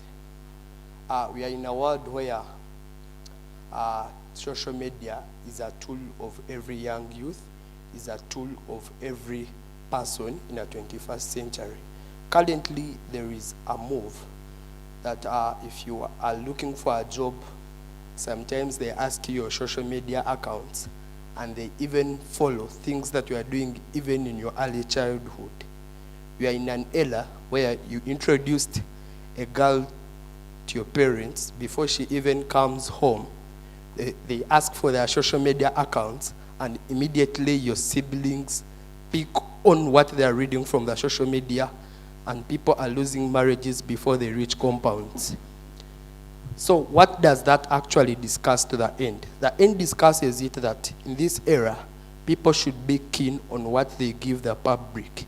Before you post a particular picture, before you share those nudes to your boyfriend, so-called boyfriend, before you do anything that you put on media, first digest it twice and thrice, because it can be used against you. We are in an era where people are so hungry to get very many likes, to get big badge accounts, to get all it takes to see they are very prominent. People are looking for ways to be celebrities or being known by a largest percentage of society, and technology as a tool is taking them there, and what you post today will be used either on you or against you. As in a group where a student was posting a video about her Christmas season, and one day when she provoked a member in the group, and the member picked on that video and started criticizing where she comes from, how the home is dilapidated, how they are sleeping in a sitting room. So before you share, the people here will discuss issues of laws are there. She has already discussed what happened the other time when somebody formed a group, and by the virtue that every beautiful picture that was in media was subjected to HIV. So we have to make sure that we take it very keen, and even when laws are there, let us try not to feed what the laws have failed to even suppress.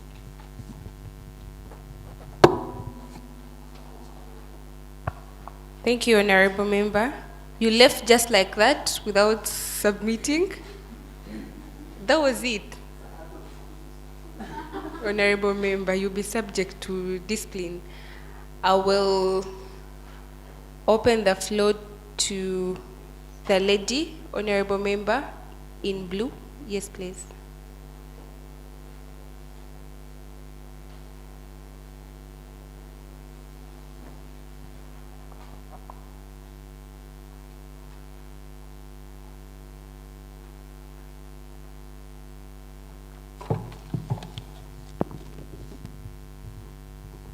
Thank you, the Right Honorable Speaker, for the opportunity. My name is Avasa Rachel from Baya District, and I'm the Secretary Student Affairs at the district. So I'm here to talk about the debate which says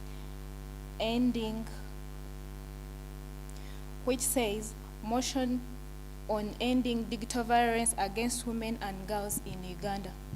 I want to first to supplement on the point of my fellow honorable, what he has said about the root cause of the digital violence. First of all, this thing starts with you as a person. May I believe that personal privacy is the key. Let's say that me as a girl, I have my boyfriend. I won't deny I love the boy, but the fact that we are in love doesn't mean that we should have pics of our nudes. because that person knows me personally, like physically. What is the importance of having those pics? So you as a person, if you decide to take those nude pics and you're not worried about you taking about the nudes, if someone displays them, there is no need of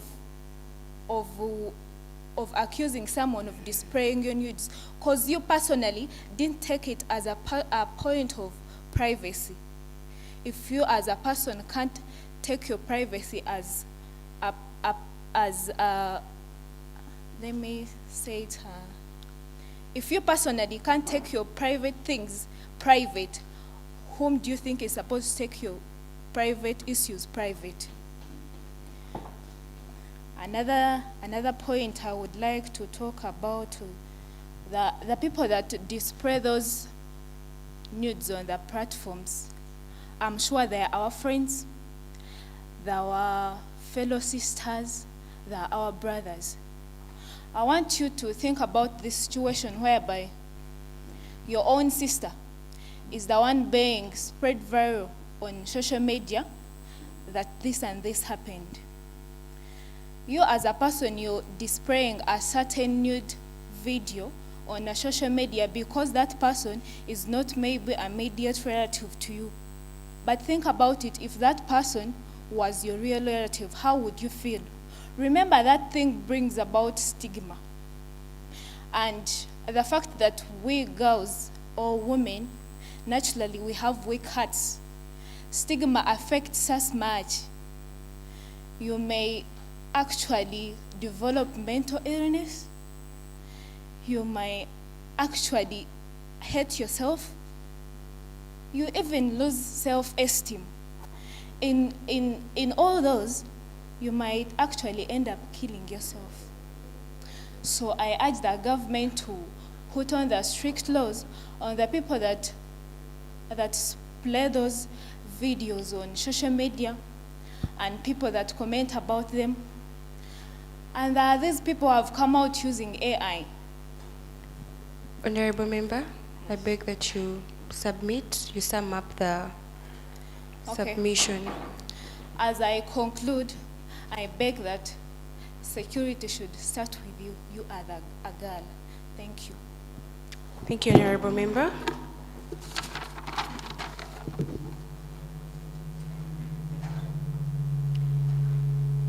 I will open the floor to the Honorable Member. Yes, please. We have only 2 minutes. Two. I please request us not to limit the debate to only nudity. Right, Honorable, the clerks, and honorables in the House. Good afternoon.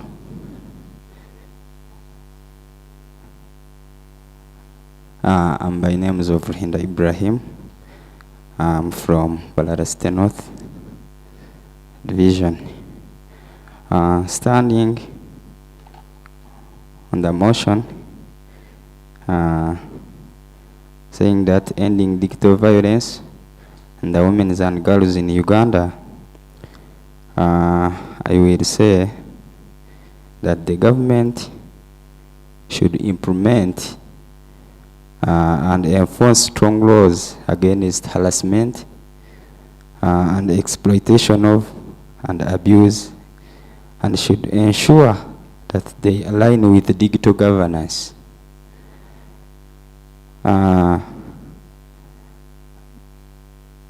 Because the government should integrate what we call GBV measures into national digital transformation and economic planning. The government should provide digital literacy and online safety training for women and girls to protect themselves and recognize abuse. The government should teach respectful online behavior to youth and provide guidance for the parents and schools. So sticking on the motion, the government should teach us how to use digital tools to monitor hate speech and promote positive online cultures, and should engage men and boys as allies to change misogyny and promote equality. You will find the government, there is no any equality, and that's the reason why this case of violence will not end. And Honorable Member, please submit. my last point, the government should provide comprehensive survivor-centered services like health, social, and ensure access to justice. I beg to submit my points. And thank you so much, Right Honorable Speaker.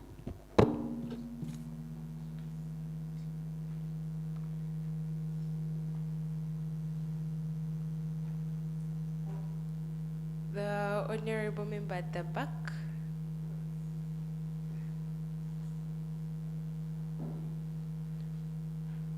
You have only 2 minutes.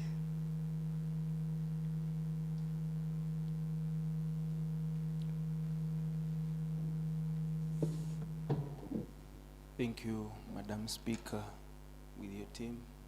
Good afternoon, my fellow honorables. My name is of Tiruche Nicholas. I'm a youth leader, Mukonjiri, and a health worker at the same time. I'm here for this motion and support it because it is making most of the families to be astray due to these digital violences. In 2024, the government of Uganda amended a law, introduced a law on sexual offense. But in January 2025, the many civil societies, they wanted to amend in the social media part, but it is still being touched on. Before even I continue to submit, I would like to urge the government, as it is, let them amend this bill, because it looks too bad to find your future wife on social media. How will you be when you're with her in the night? How can you feel? I would really urge the government to really sum up that bill and it comes out.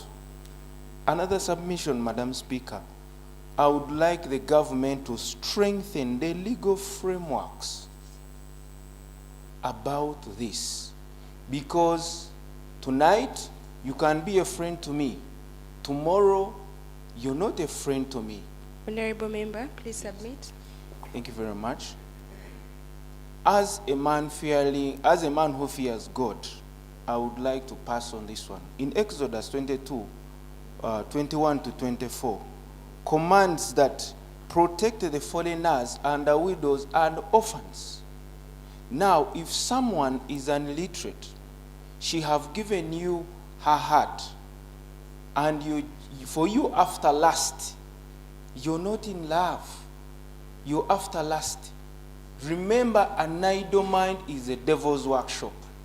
In this, you end up doing something bad to a son or a daughter of someone. You know, a woman is a mother. Honorable Member, please submit. Thank you.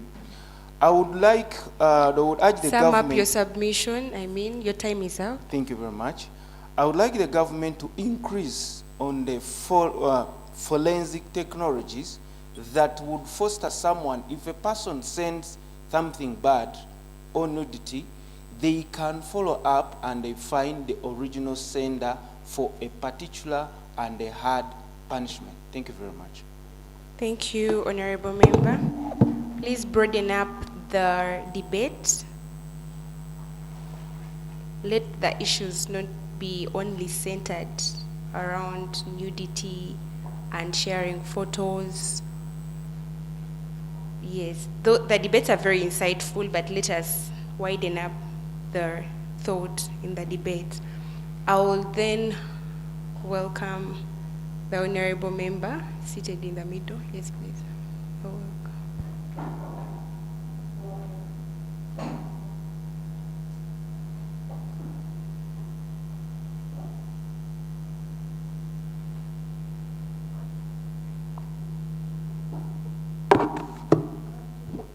So thank you so much, Right Honorable Speaker, again.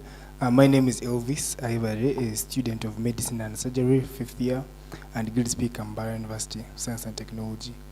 I stand here just 2 minutes to give my submission in regards to this motion, which is very pertinent. And before I move it, I want to be in agreement with the previous speakers about they have stressed the impact of digital violence. However, I would like to, if allowed through you, Madam Speaker, to broaden this debate. We are saying digital violence is bad and is against women, but there's also no such thing as digital violence being good to any gender. So I request that this motion becomes broad, not gender specific. We have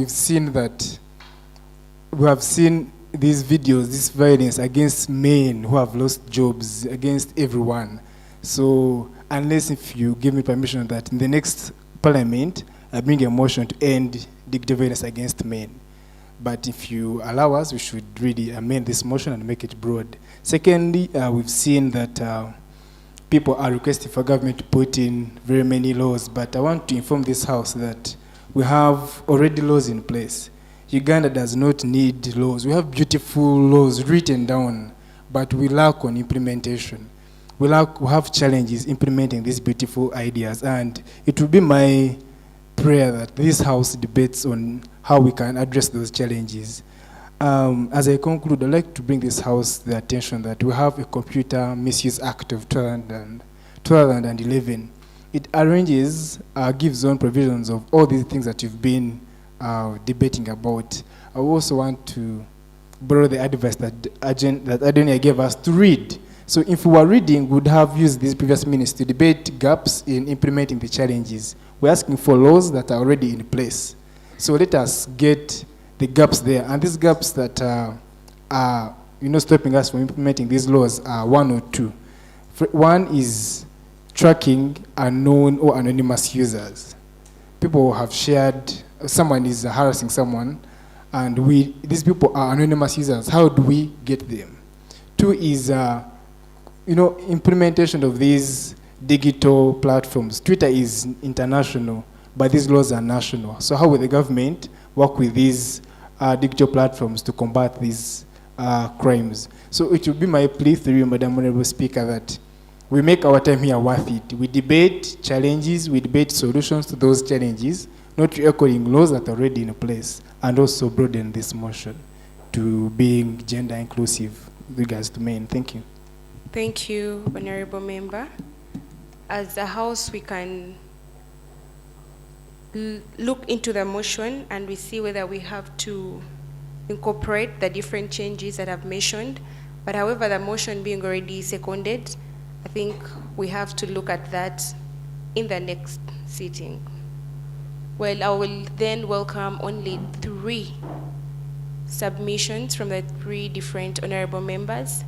That will be the Honorable Member, the lady, and 2 more.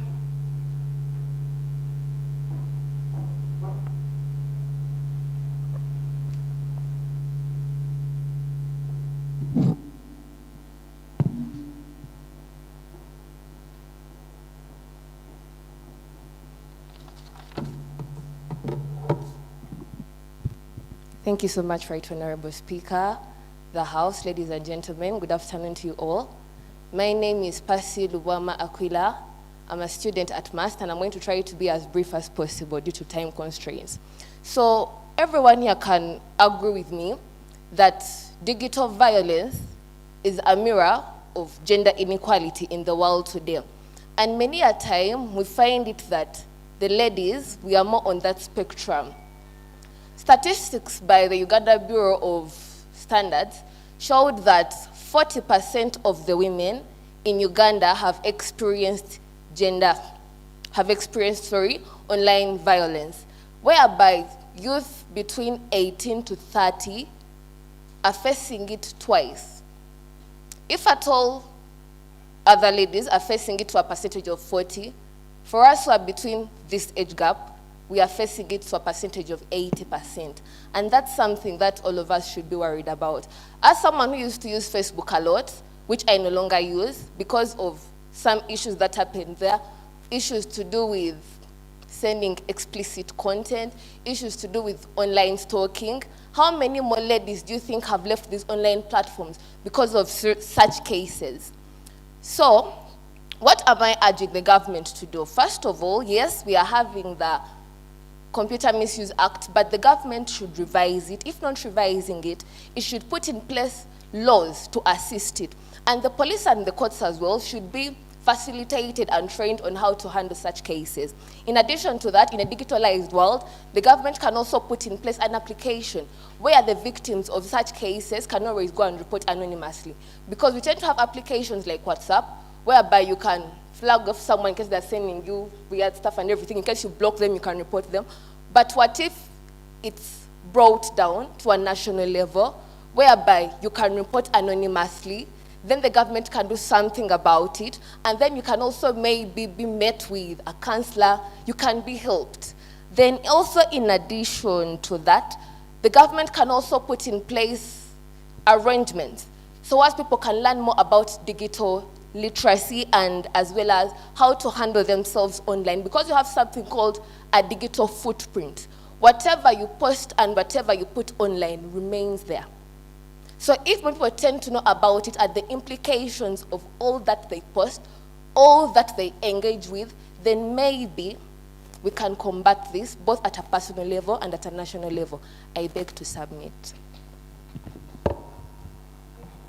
Honorable Member, for that submission. I'll have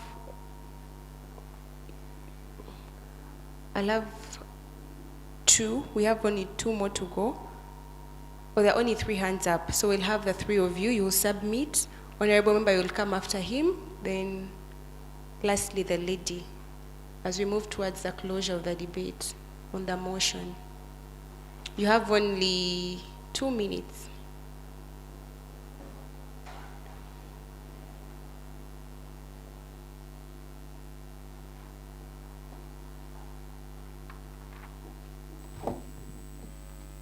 Madam Honorable Speaker, members in the House, good afternoon. I'm called Biamkama John. I'm the youth chairperson, Uganda Sub County, Rwambara District. I'm the General Secretary, National Youth Council, Rwambara District. I'm here to talk about this motion, which says motion on ending digital violence against women and girls in Uganda. By the way, all the girls who have stood here to talk, you are actually defending yourselves. But I want to assure you that everything that is happening on you on social media, you are the real cause of this. How would you wake up in the morning, you put on a miniskirt.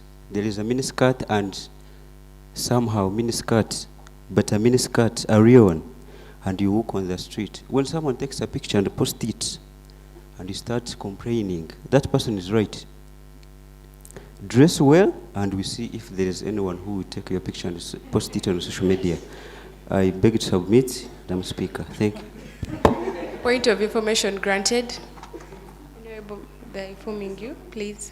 Thank you so much, Right Honorable Speaker. I would like to inform the current speaker that in Uganda we have a freedom of expression. So everyone opportunity to put on how he or she feels like. Yeah. But that does not guarantee you to violate that person's rights. Thank you. Point of information granted. Thank you so much, Right Honorable Speaker. I would also like to inform him that even taking a pic of someone without their consent is a crime. Thank you. It is a crime, but you try to give security to yourself. It may be a crime, but you don't have anywhere to report me. You go to police. I find that I wanted to, these people who do TikTok. Honorable member, so you submit that you are against the motion? Yeah, I'm against the motion. Thank you. All right. Thank you for that submission. We'll have Honorable member, please come and address the House. In a minute, now it's a minute. 1 minute. Thank you very much, the Right Honorable Speaker. Once again, I'm Kategea Musa Ahmed. I have a query that has been burning. I wouldn't be very okay if I go here. The Honorable Annabel Wright brought up a motion saying ending the digital violence, but I would love to support the motion, but she violated the motion herself. Yeah, she did. She commented about a candidate who lost because of gender violence. I would love, and I request kindly, to withdraw a statement because you stamped in saying she did lost an election because of something. So I would love, when you withdraw, you stamped it in, so meaning you violated the candidate's privacy. So I would love to withdraw the statement. Point of information taken. Honorable member, you're leaving the floor.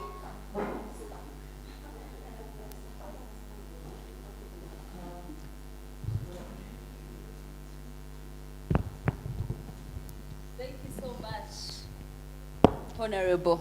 And In 30 seconds. I want just to defend before they withdraw the statement. The person who moved the motion, she was talking about digital violence.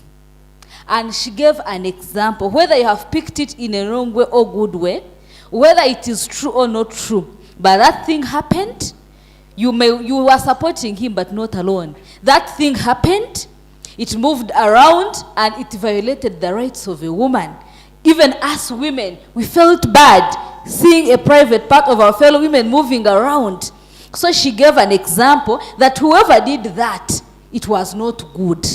And she was condemning it. So I think she was in line with the motion. Thank you so much. We are surely out of time, and this is not the only issue that we are going to be debating about. One, Honorable member, is it not true that the submission that the honorable member gave is false? Is it false? Is it true? it's not right. It's not right? Yeah, it's not right. One. What is not right? Being an artist, I'm a graphic designer. I know things they create. Those things were created. I can see a difference when someone creates something. So when you, which Please evidence don't do you speak have without that? permission, and let's not have an exchange in the House. Yes, because she's speaking as if she has the evidence that she was the one, which was not right. May I have I evidence? think we are ending this here. As a Speaker of the House, there is a lot of point of information that want to be put across, but then, okay, I'll just allow the honorable member to inform the current speaker. Thank you, Right Honorable. I would like to inform the current speaker, who is my chair. There were 2 incidences, and the 2 incidences were both for women. So the mover of the motion did not mention the name. So I would like to beg, let us end this. We don't know who she meant. Thank you. And I think the issue raised, does it contribute to ending digital violence? Yes, it does. So I beg we Madam stop. Speaker, Honorable member, please take your seat.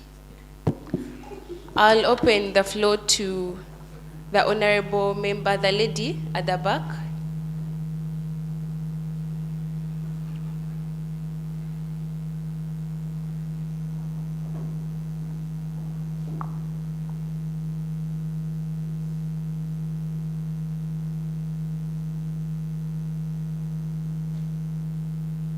After her address, we'll be submitting the motion to closure. So the move of the motion, get ready. Good afternoon once again. Much obliged, Right Honorable Speaker, and the honorables in this house. I've come here I'm not supporting and neither am I negating. The motion is motion on ending digital violence against women and girls in Uganda. There is a speaker that, Right Honorable, that came second last.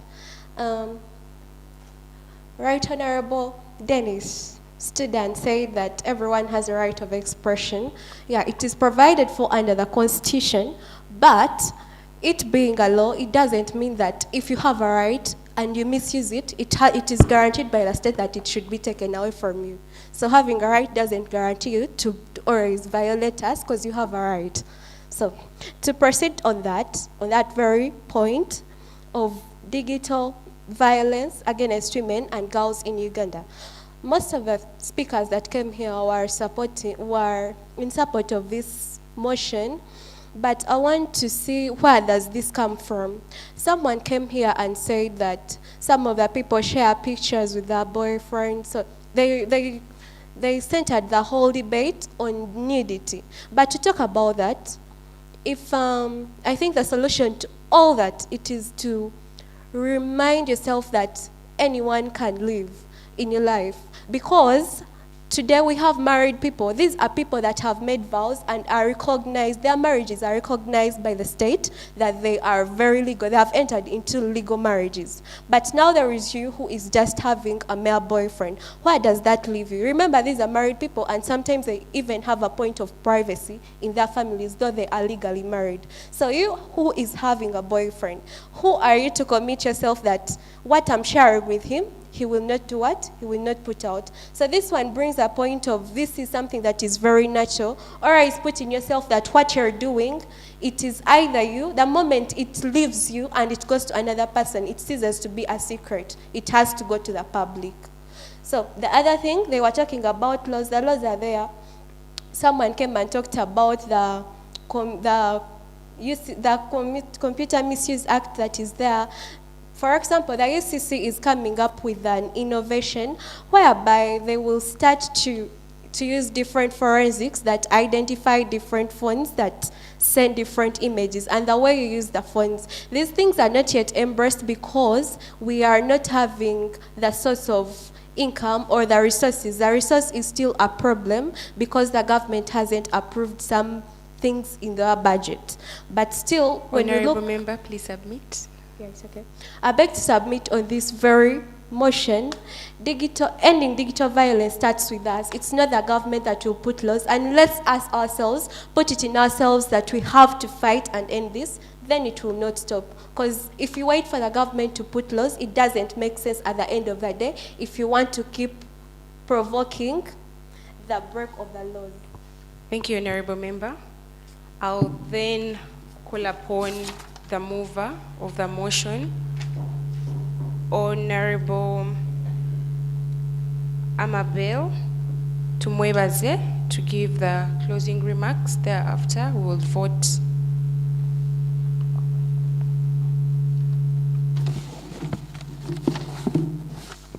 Thank you very much, Right Honorable Speaker. I would like to start with Honorable Byamkama, who said and I quote verbatim, "Girls are real causes of digital violence." Honorable Byamkama, blaming girls shifts attention away from the real problem. People choosing to misuse technology to harm others is the problem. I hope you will, I really wish that you will agree to that. And digital violence is never the victim's fault. Harmful behavior online, which is harassment, stalking, non-consequential sharing, because we have broader problems more problems than just non-consensual image sharing, like impersonation. We all know of accounts which use other beautiful girls' photos to gather a following, and the messages they write to get followings are not right. So it's bigger than people just wearing mini skirts. It's bigger than people taking pictures of themselves. Just because I've taken a photo doesn't give you the permission. Like she said, it's a crime for you to share those photos. So that is wrong. And that also addresses Honorable Rachel, because she was also saying it's the girl's fault. And then Honorable Kakuru talked about an issue that actually happened, and I think many of you are aware about it, where some girls' photos were being shared and saying these ones have HIV. Really? So is that also the girl's fault? I mean, this is bigger than just what you are talking about. If we don't end this, think about the mental health issues those people had. If they didn't get people to talk to them, to counsel them, and if this keeps on happening, tomorrow it's going to be at your doorstep. It's going to happen to your sister. It's going to happen to your niece, to your wife.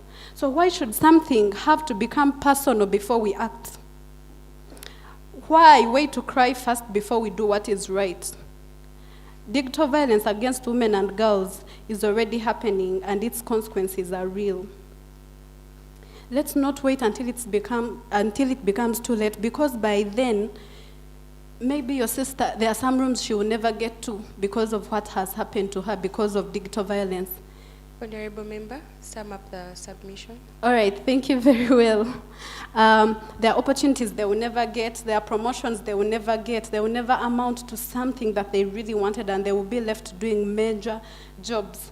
But to sum it all, I just want to thank you, honorable members, for those of you who have become vulnerable, for those of you who have supported the motion, because you see where all this is going.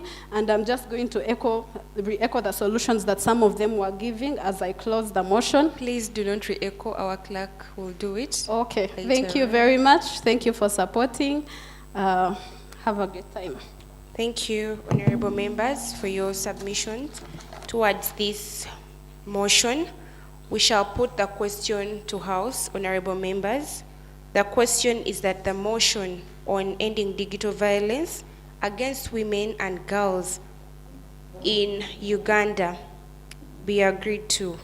Those in favor of the motion say aye. Those that are not in favor say nay. Please be assertive. Those in favor of the motion say aye. Aye. Those that are not in favor of the motion say nay. Nay. Okay, the ayes have it. Honorable members, let's move on to the last motion on the order paper. Our last motion on the order paper is motion urging the government to review the National Youth Strategy on Employment in Agriculture.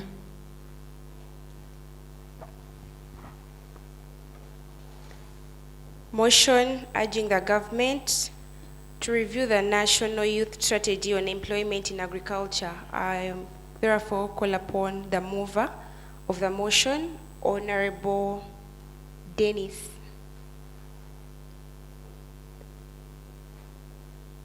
You have 5 minutes since you had to convince the House.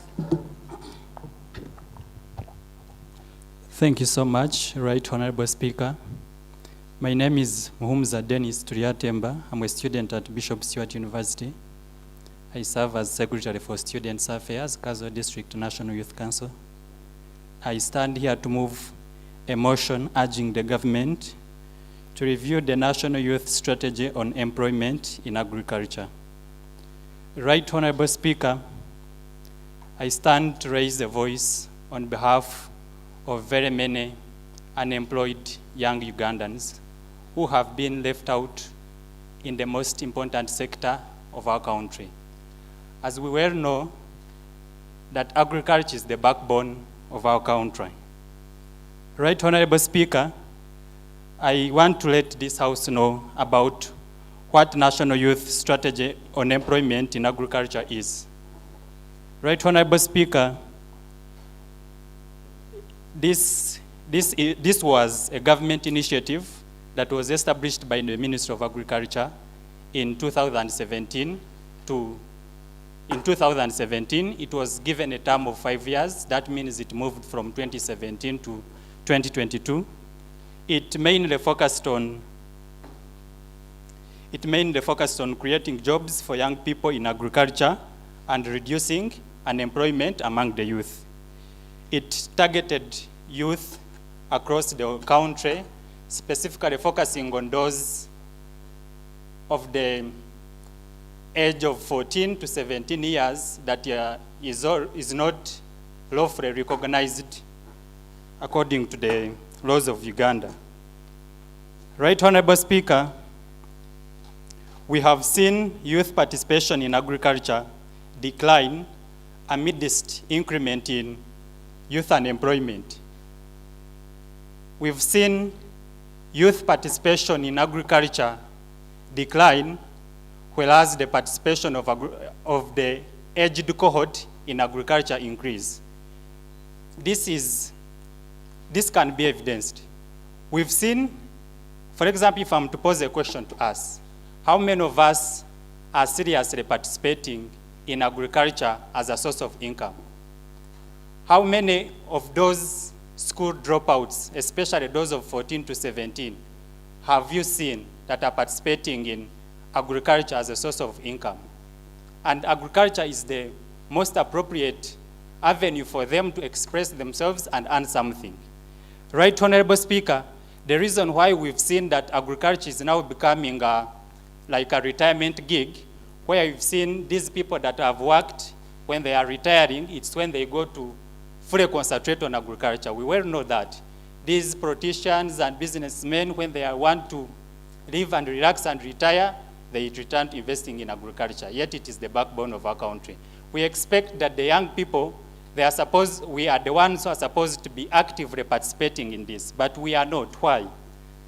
Right Honorable Speaker, when National Strategy for Youth Employment in Agriculture was brought on board in 2017, it specifically created a platform for young people to learn. One, it educated young people on how they can actively participate in agriculture. It created a dialogue forum where young people could come together and discuss on the challenges that are affecting them in agriculture. This gave a platform for other people to learn from other people's experiences. It had, Right Honorable Speaker. Yes. Honorable Member, you have 1 minute. You had said 5 minutes. The 5 minutes are done. Okay. Right Honorable Speaker, however, in 2022, when its term expired, it was not renewed. It was not renewed based on some few factors. One, it was not effective 100% because it was not facilitated by the government. It had a budget of around 59 billion, but this budget was not facilitated. However, it has been replaced by the National Employment Strategy of 2023 to 2028, but this National Employment Strategy does not give attention to these young people we are talking about that were much considered by the National Strategy for Employment of Youth in Agriculture. Right Honorable Speaker, my prayers are that we urge the government of Uganda to urgently renew the National Youth Strategy on Employment in Agriculture to reflect current challenges of youth in agriculture to prioritize vulnerable youth, that is those aged 14 to 17, especially the dropouts, and we urge the government to review and renew it and then fund it well. Right, Honorable Speaker, I beg to move the motion. Thank you, Honorable Member. I request you introduce yourself to the House. Once again, my name is Mhumza Dennis Turiatemba. I'm a student at Bishop Stewart University. I serve as Secretary for Students Affairs, National Youth Council of Kaswa District. Thank you, Honorable. I'll then call upon the seconder of the motion, Honorable Naturinda Penlo.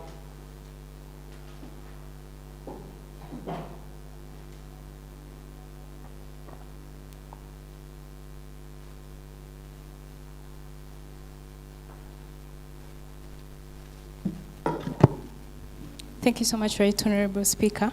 Once again, my name is Nachunda Pino from Bara University of Science and Technology. So, right about now, I stand on this point, not just as a representative, but to second this motion, which says, motion urging the government review the National Youth Strategy on Employment in Agriculture. Most of us can bear me witness, whereby we have seen most of us being unemployed, and the young people, or us, the youth, suffering in villages, towns, and anywhere else that you move in Uganda. So I second this motion and I call upon everyone to support us so that we find a way of how youth can survive. Most of us will say the current government has been so supportive to the youth by bringing up the PDM money, whereby it is even very hectic to get that money. Personally, I was one time approached to apply for that money, and someone was telling me they will take 30% of the money, and then I get the other one. And that is how hard it is for the youth to participate in agriculture activities so that they get maybe something to make them earn a living. We are suffering, and we believe with government support or by reviewing the policy, the strategy could actually do us better. Right, Honorable Speaker, I beg to submit and call upon the whole House to support our motion. Thank you so much. Thank you, Honorable Member. After the motion being moved and seconded, the motion urging the government to review the National Youth Strategy on Employment in Agriculture, I therefore open the floor for debate.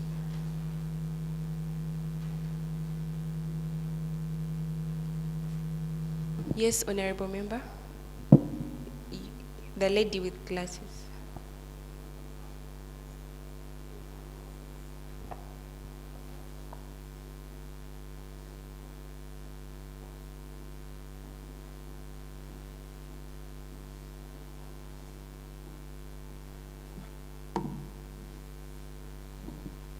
Thank you so much, Right Honorable Speaker, and good afternoon to you all once again. I remain Lubama Pasi Aquila, a student at Bara University of Science and Technology. So in a country like Uganda, we still face a high rate of youth unemployment, and we also face a challenge whereby even the formal jobs are very scarce, even for the graduates. Where does this leave the youth? So we end up finding that many youth may not even want to enter into the agricultural sector. Why? Because it has been made to look as a job for the low status people.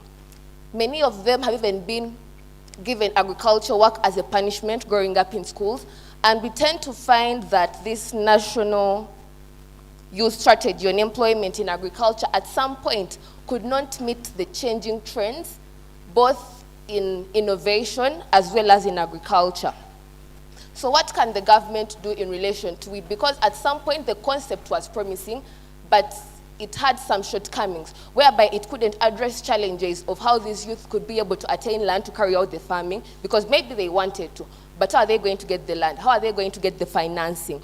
So how can the government combat this? My first point would be the government should support youth to move beyond subsistence farming into commercial agriculture, because they're going to find that these youth are just growing food for their own consumption, just to survive and live. But if at all they're helped in a way that they can move from that and they go into a more commercialized form of agriculture, many more youth are going to end up going into the agricultural sector, and it will end up boosting the economy of Uganda as a whole. Additionally, it can also establish youth agri-tech hubs as well as incubators in each and every region in Uganda. For example, in Western Uganda, we can have a youth incubation hub for agriculture whereby youth are even taught about value addition in regards to crops like coffee, in regards to crops like tea. This is going to elevate the whole spectrum of agriculture in alignment with the youth, as well as reducing on the levels of unemployment.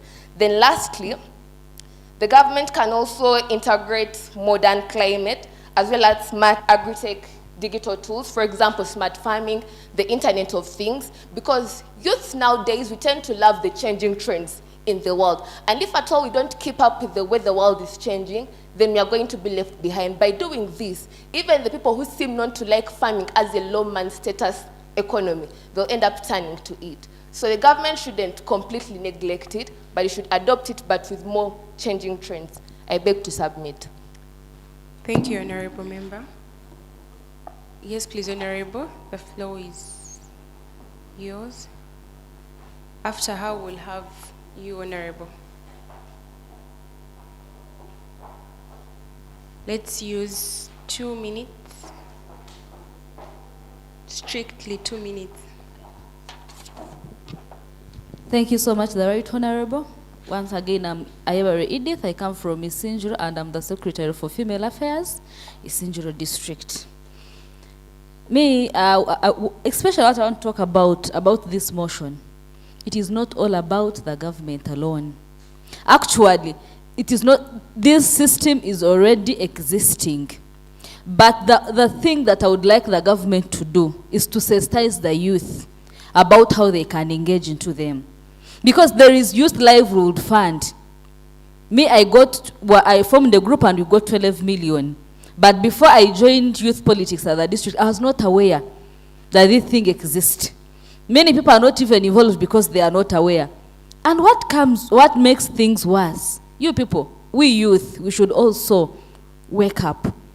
You know, they gave me even a lot of monitoring these people who get money. But you know, people, after this money is supposed to be used for 3 years, but people disappear. You get 12 million, you disappear. You deny other people an opportunity to also use that money. So even before the government reviews, even before the government puts policies, we should urge the government to sensitize the youth about the existing opportunities and also teach the youth that you should to do inclusive participation, that it is not only for the government, because government went Kwarachi, I request to use local language to jihenda. So let's wake up, request the government to make sure that even the money that comes, I'm concluding, that is given to the right people. Because even those opportunities meant for the youth, they come and they are diverted to other people. So the good thing the government can do on this agriculture is make sure that already the existing agricultural programs for the youth are taught, are sensitized, and the youth are aware. And they should not stop there. They should go ahead and monitor to make sure that the youth are the ones who are getting those programs, not other people. I beg to submit. Thank you so much. Thank you, Honorable Member. I'll invite the Honorable Member, the lady, to come and address the House.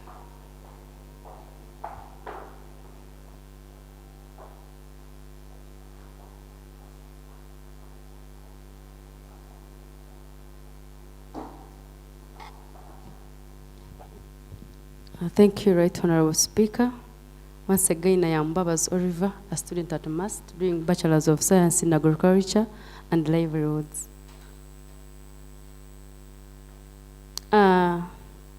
I rise to support the motion,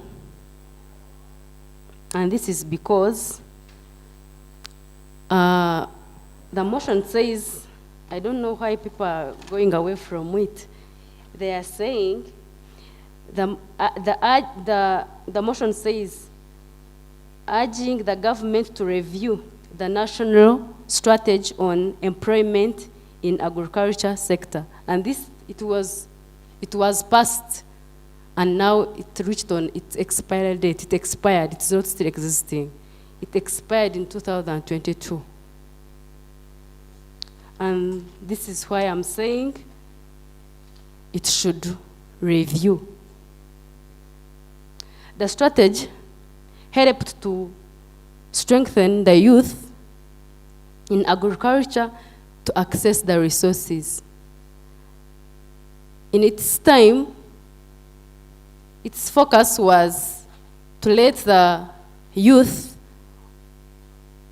to access the inputs. That's why they brought NADS, if you have ever heard of it. It came in the time of this strategy. So its aim was to strengthen the youth access the inputs as they brought during that time of NADS. So I urge the government to review the strategy to promote modern, attractive, and profitable agriculture, and to integrate climate smart, digital, and agriculture. I think it will also help to expand the employment opportunities along the sector. I submit. Thank you.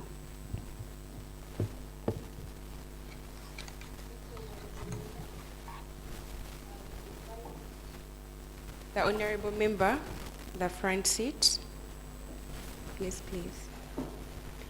We are using only 1 minute.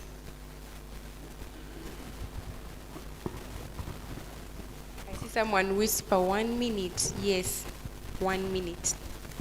Thank you so much, Right Honorable Speaker. Again, I'm Amabel Sanyu Tumweva. I come from Kabale, but I work in Nachiva Refugee Settlement Camp.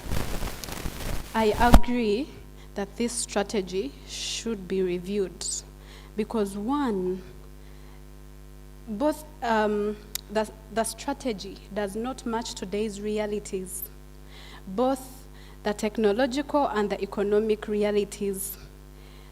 The youth's population has grown, climate conditions have drastically changed. A review is necessary, and that is why I'm urging the government to engage youth directly, because policies fail if they are made for people that are not engaged. If you want to make policies for youth, involve them. So I'm saying let's involve the youth in reviewing this strategy. Two, how about we address the structural barriers instead, like land access, like post-harvest losses? I believe that if we do this, if we address the structural barriers, it will give us the picture that we want to see. Thank you very much. I beg to submit, Right Honorable Speaker. Thank you, Honorable Member. On this motion, it's only the female that are getting dominant. What is happening? All right, I'll call upon the Honorable Member, the lady at the back.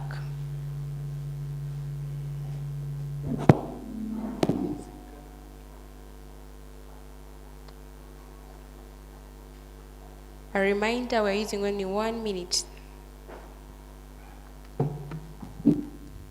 Thank you, Right Honorable Speaker. Once again, I'm Rachel Abasa from Barara District, the Secretary, Student Affairs.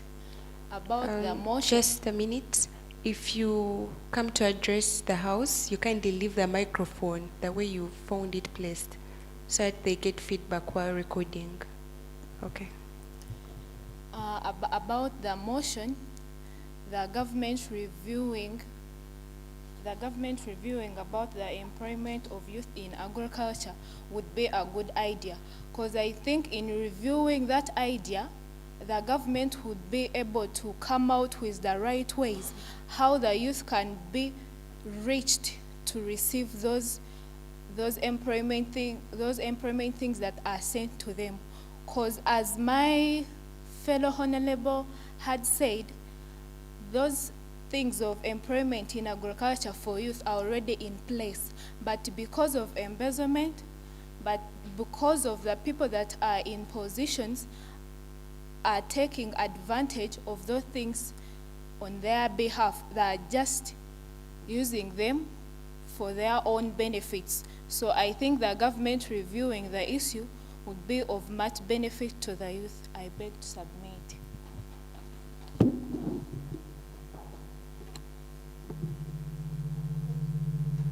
Thank you, Honorable Member. We call upon the House to express their submissions and to actively debate. The gentleman in the House. Honorable Member, the floor is yours. Just a reminder, you leave the microphone the way you found it placed.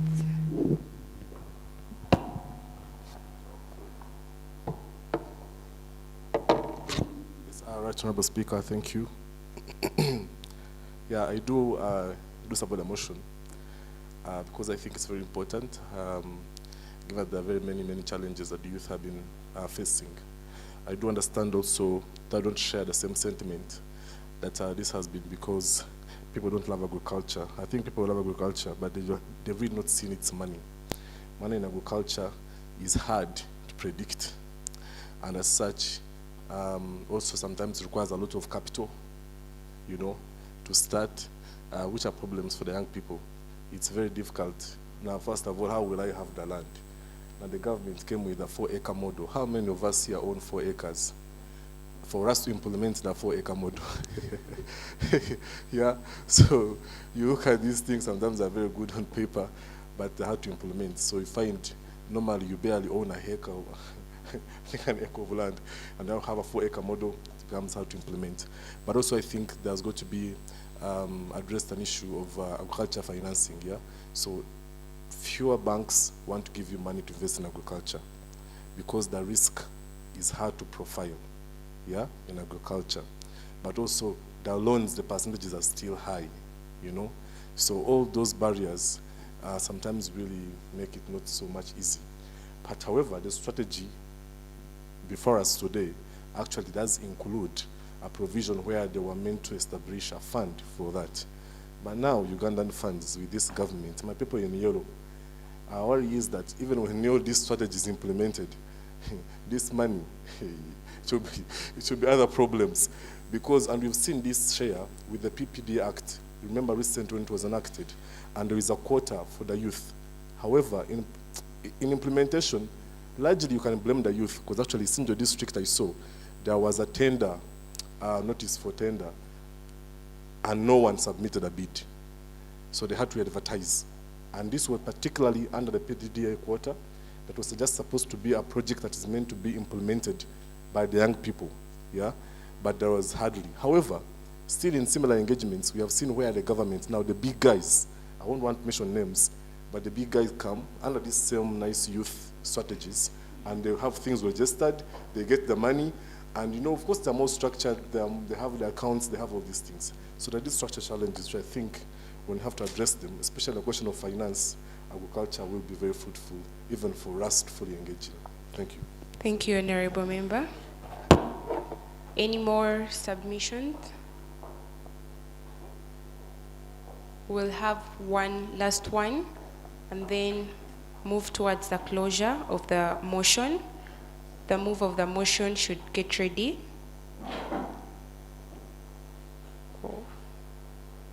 You want to submit? Okay. Honorable Member is only 1 minute. Thank you very much. I'm here to support the motion by telling the government to, at least when it is doing its reviews, it should include in the Youth Agri-Innovation Fund. This one can support most of the youth, at least to get involved in agriculture. Another one, the government can add in the National Youth Agribusinesses, because one of my fellow honorables said that we no longer have land to use, but when something is put in the agribusiness, at least for us, the young generation, can be doing it more and more. I would like to urge the government to include in the integration of technology and digital tools in this agriculture format, so that the youth can be more modernized in using the youth. Thank you very much. Thank you, Honorable Member. I asked the House previously for those that have submissions to raise up their hands, and you deliberately failed to. Yes, please. All right, I will welcome the Honorable Member to use 1 minute to submit. The lady. Kindly leave the microphone the way you find it to avoid the disruptions. We are using 1 minute. After her, you'll use 1 minute, and then we'll call upon the mover to give the closing remarks.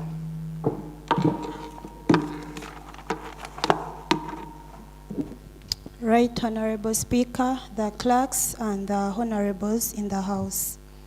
I'm here to comment or speak about the motion urging the government to review the National Youth Strategy on Employment in Agriculture. And I support the government to review the strategy. Why? This would help us address the changing needs of the youth. For example, as the previous speakers said or commented, the youth have a challenge of accessing land and market for the goods. So when the government helps us to review the strategy, it would help us as the youth to get the morale to participate in agricultural activities. Secondly, it would help, I would like the government to promote gender equity and inclusion in its government practices. How the young women actually, we have a problem of participating in agriculture because most of the work done, it is, how should I term it? It needs a lot of energy, and it is termed as the main work or the main duty. So if the equity and inclusion is considered, as the women and the young girls would also participate in agriculture. Thank you, Madam Speaker. Thank you, Honorable Member. We'll have the last Honorable Member to address this motion. The mover of the motion, get ready to give the closing remarks. In regards to the motion, you have 1 minute, Honorable Member. Thank you, Right Honorable Speaker. Once again, to come here with justice, Youth Council Ambarasti North Division, and I'm here to support the motion. However, I'm going to task the government to clear some things as they review on the strategy. The strategy would be good, but with some loopholes that they should look at before, if we want to make this thing happen good. One, it's about education and awareness. We are youth, but we have failed to understand the purpose of the strategy. And this has come because the government gets the strategy and gives it to old people. If this strategy comes direct to youth leaders, I would think the strategy would be coming from up to the lower level, where we are doing agriculture, and the most beneficiaries are here actually on ground. But the challenge with it is they tell you there is youth livelihood, there is PDM, there is an NADS, blah, blah, but they are all being headed by funders, people from the UPDF. Blah. You find there is no youth that actually can give us a good line, and we understand the purpose of the strategy. Honorable Member, your time is up. Thank you. I beg to submit. All right. Thank you for those submissions. Honorable Dennis Muhumuza, the move of the motion, can you please take the floor to give closing remarks? You have 2 minutes. Thank you so much, Right Honorable Speaker. Honorable members, thank you so much for supporting this House in moving this motion of urging the government to review the National Youth Strategy on Employment in Agriculture. However, this motion has been misunderstood at a certain point, but its main purpose is the main purpose of this strategy, why it was established in 2017, and given a term of 5 years, was to handle these grievances and challenges we've been mentioning. The challenges of lack of funding, lack of skills to operate in agriculture, and the issues that have been raised by the last honorable member that has submitted, that these strategies are always set up and then given in hands of aged people to be the ones to run them. But that's why we are here urging the government to review. We are asking it to review it and put it in the right hands. The last time when it was in operating 2017 to 2022, why it was not effective, it was less funded. Its budget was of 59 billion, but almost half of it was not funded. We are asking the government to review it and fund it. Right Honorable Speaker, I want to call upon the whole House to vote in favor of this motion so that the government can review the National Youth Strategy on Employment in Agriculture. Thank you. Thank you, Honorable Member. We are now moving into voting for the motion urging the government to review the National Youth Strategy on Employment in Agriculture. Those in favor of the motion say aye. Those against say nay. So there is no. All right. So the ayes take it.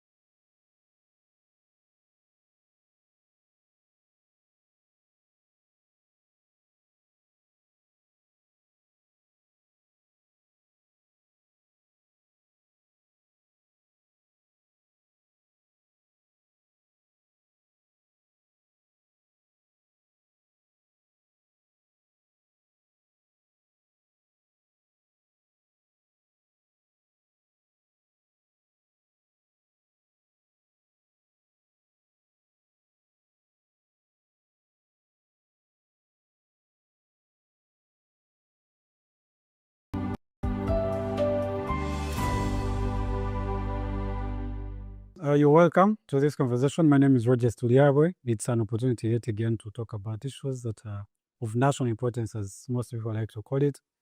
Most times we come here with people who have a bit of expertise, or at least have passions in particular areas, and mostly focusing on young people and youth, their contribution in most of the sectors, and on the issues that as they happen.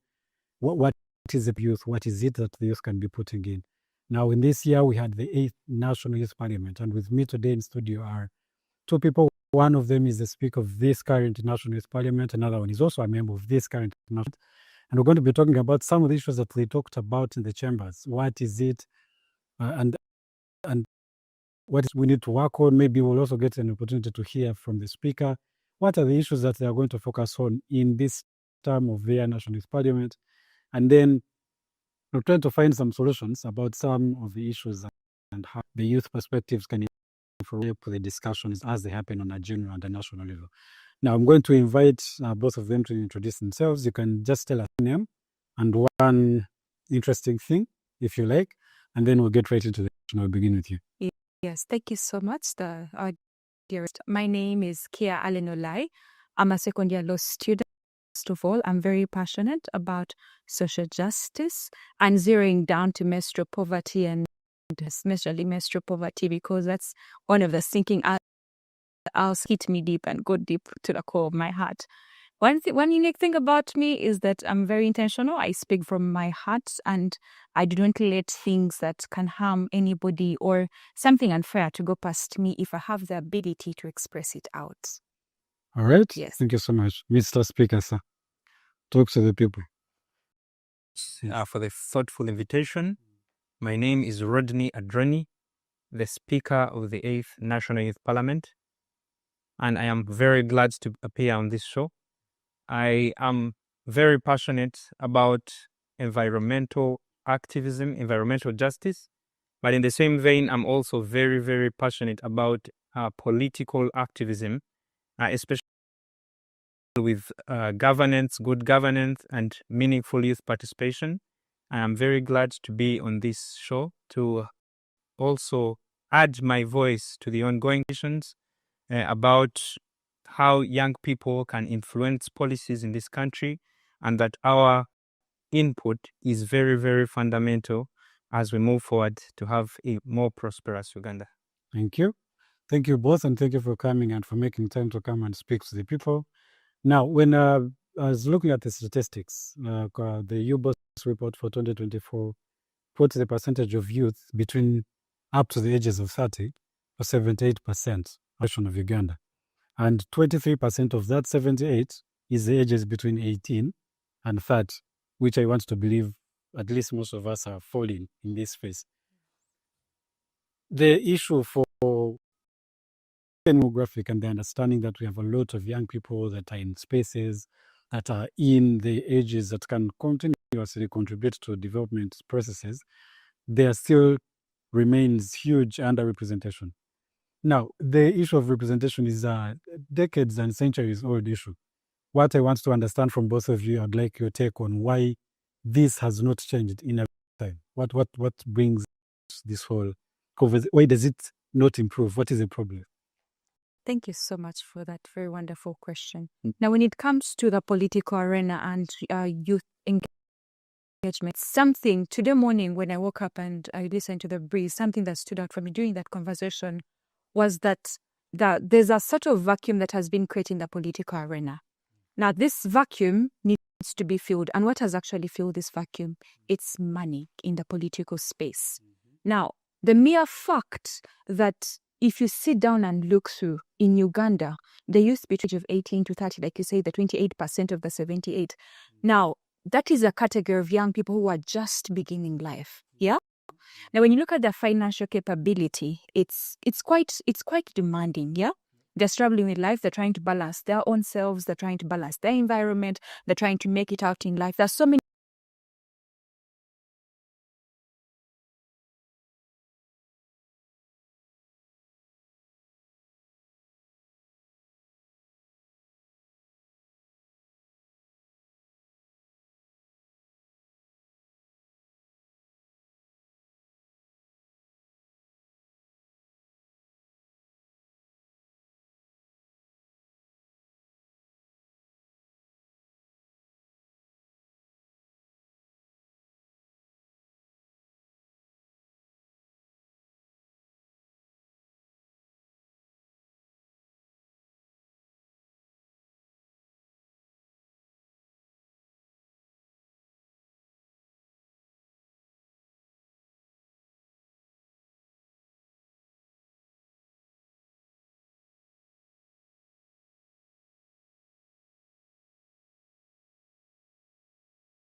Then the second motion was motion urging government to invest in digital pathways that will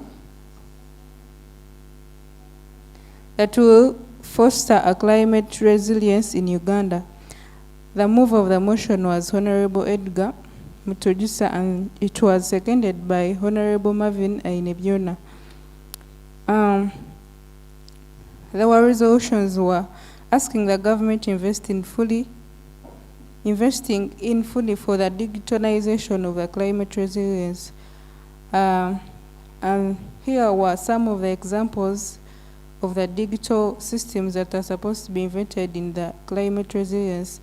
There was renewable energy, that is smart solar power, mobile weather and climate alert systems, digital climate smart agriculture platforms, satellite mapping systems, that is flood risk maps, then satellite monitoring of forests and wetlands. Then resolutions continued to be training citizens in digital and climate skills, use of digital tools in disaster management, involvement of Ugandans on how climate was in the earlier world and how it began and how the activities that are being done today are destroying the climate. Then internet application systems to get market, then rationalization, green energy policies, partnering with stakeholders and innovators, funding for climate and digital innovation hubs, accessing to affordable digital devices and data. However, the motion was in favor of the yes. There were also other disagreements in favor of the nay, and their points were these digital tools or digital pathways interact the ecosystem in the soil, and where one of the members in the guest house mentioned about soil erosion. Then difficulty in change of culture or resistance to change, high costs that will be incurred for the delivery of devices, systems, and internet. Then developing and protecting agriculture systems already in existence before digitalization, carrying out more sensitization and training on the already existing agricultural practices so as they can be improved for better digitalization. Then motion number 3 was motion on ending digital violence against women and girls in Uganda. The motion mover was Honorable Amabel Sanyu Tumwebaze, and the motion was moved by Honorable Tusime Masi. These were the resolutions from the motion. The government should strengthen legislations via the online through reviewing them, then making mandatory policies through providing periodic audits and privacy enforcement, establishing a national cyber crime reporting and response center. Then the women and girls should stop using social media people on social media should stop harassing women and girls.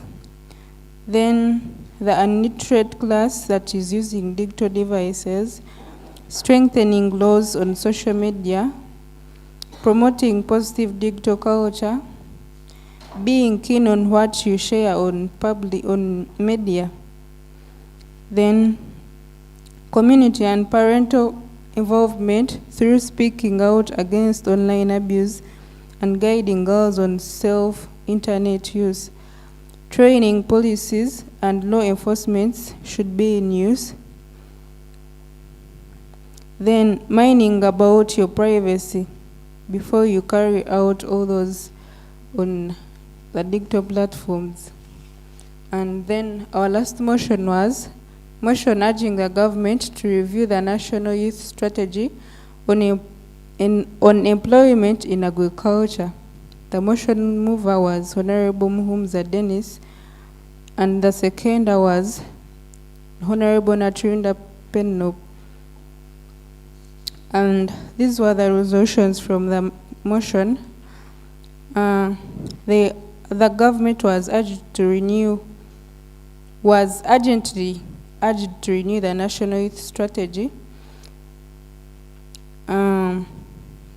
introducing youth-friendly agricultural incentives, that is providing subsidizes, grants and affordable loans with reduced taxes on such incentives, strengthening access to agriculture, training and education, that is providing extension services for the youth, and climate-smart agriculture, integrating modern technology and innovations in agriculture, that is the use of smart farming and mobile apps, ensuring policies and institutional support through establishing youth desks in the Ministry of Agriculture and monitoring and evaluating youth employment programs, supporting youth to move from subsistence to commercial agriculture, establishing youth agriculture hubs in every region, sensitizing the youth about how to find the national youth strategies already implemented, that is enhancing awareness and outreaching programs, then regular monitoring, evaluation and feedback mechanization through tracking progress of youth agriculture programs that are already in existence and adjusting policies based on feedback from youth beneficiaries, expanding employment opportunities along the sector, addressing the structural barriers, especially on the caution of finance, including in youth agriculture innovation funds, involve the national youth agriculture businesses, promote gender equity and inclusion, promote market access for youth farmers, that is facilitate the direct linkages to marketers, agricultural processing companies, and exporters. Those were the resolutions from today's motions. Thank you.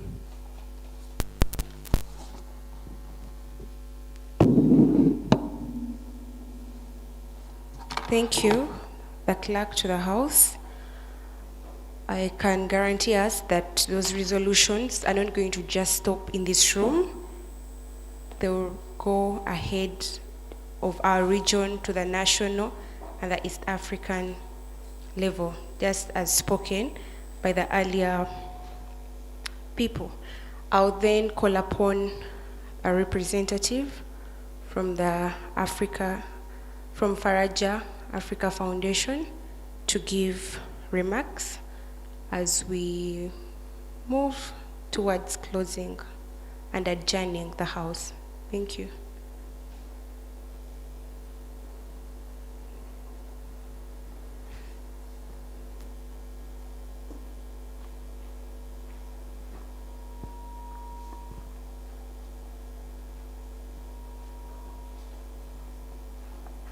I'll once again re-echo and thank you for your awesome contributions.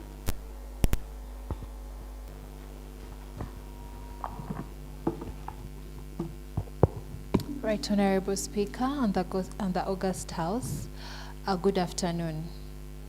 Good afternoon. Some of us are sad at this point. I do not know why.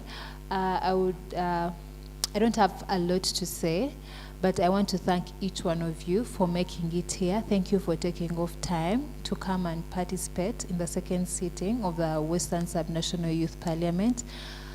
I'm sure, as we said before, and I want to re-echo it, that these issues and what we've talked about are not going to end here. We will take it on to the National Youth Parliament and pass it on to the various stakeholders. So this wasn't in vain, I assure you. Otherwise, I wish you journey mercies. Thank you so much. Have a good evening.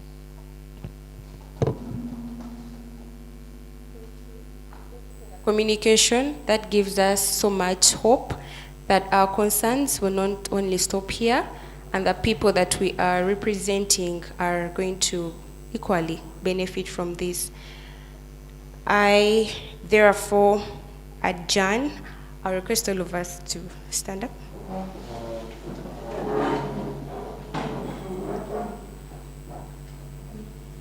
With the powers bestowed on me as a speaker of the Western Regional Youth Parliament, I hereby adjourn the second sitting of the 8th Western Regional Youth Parliament.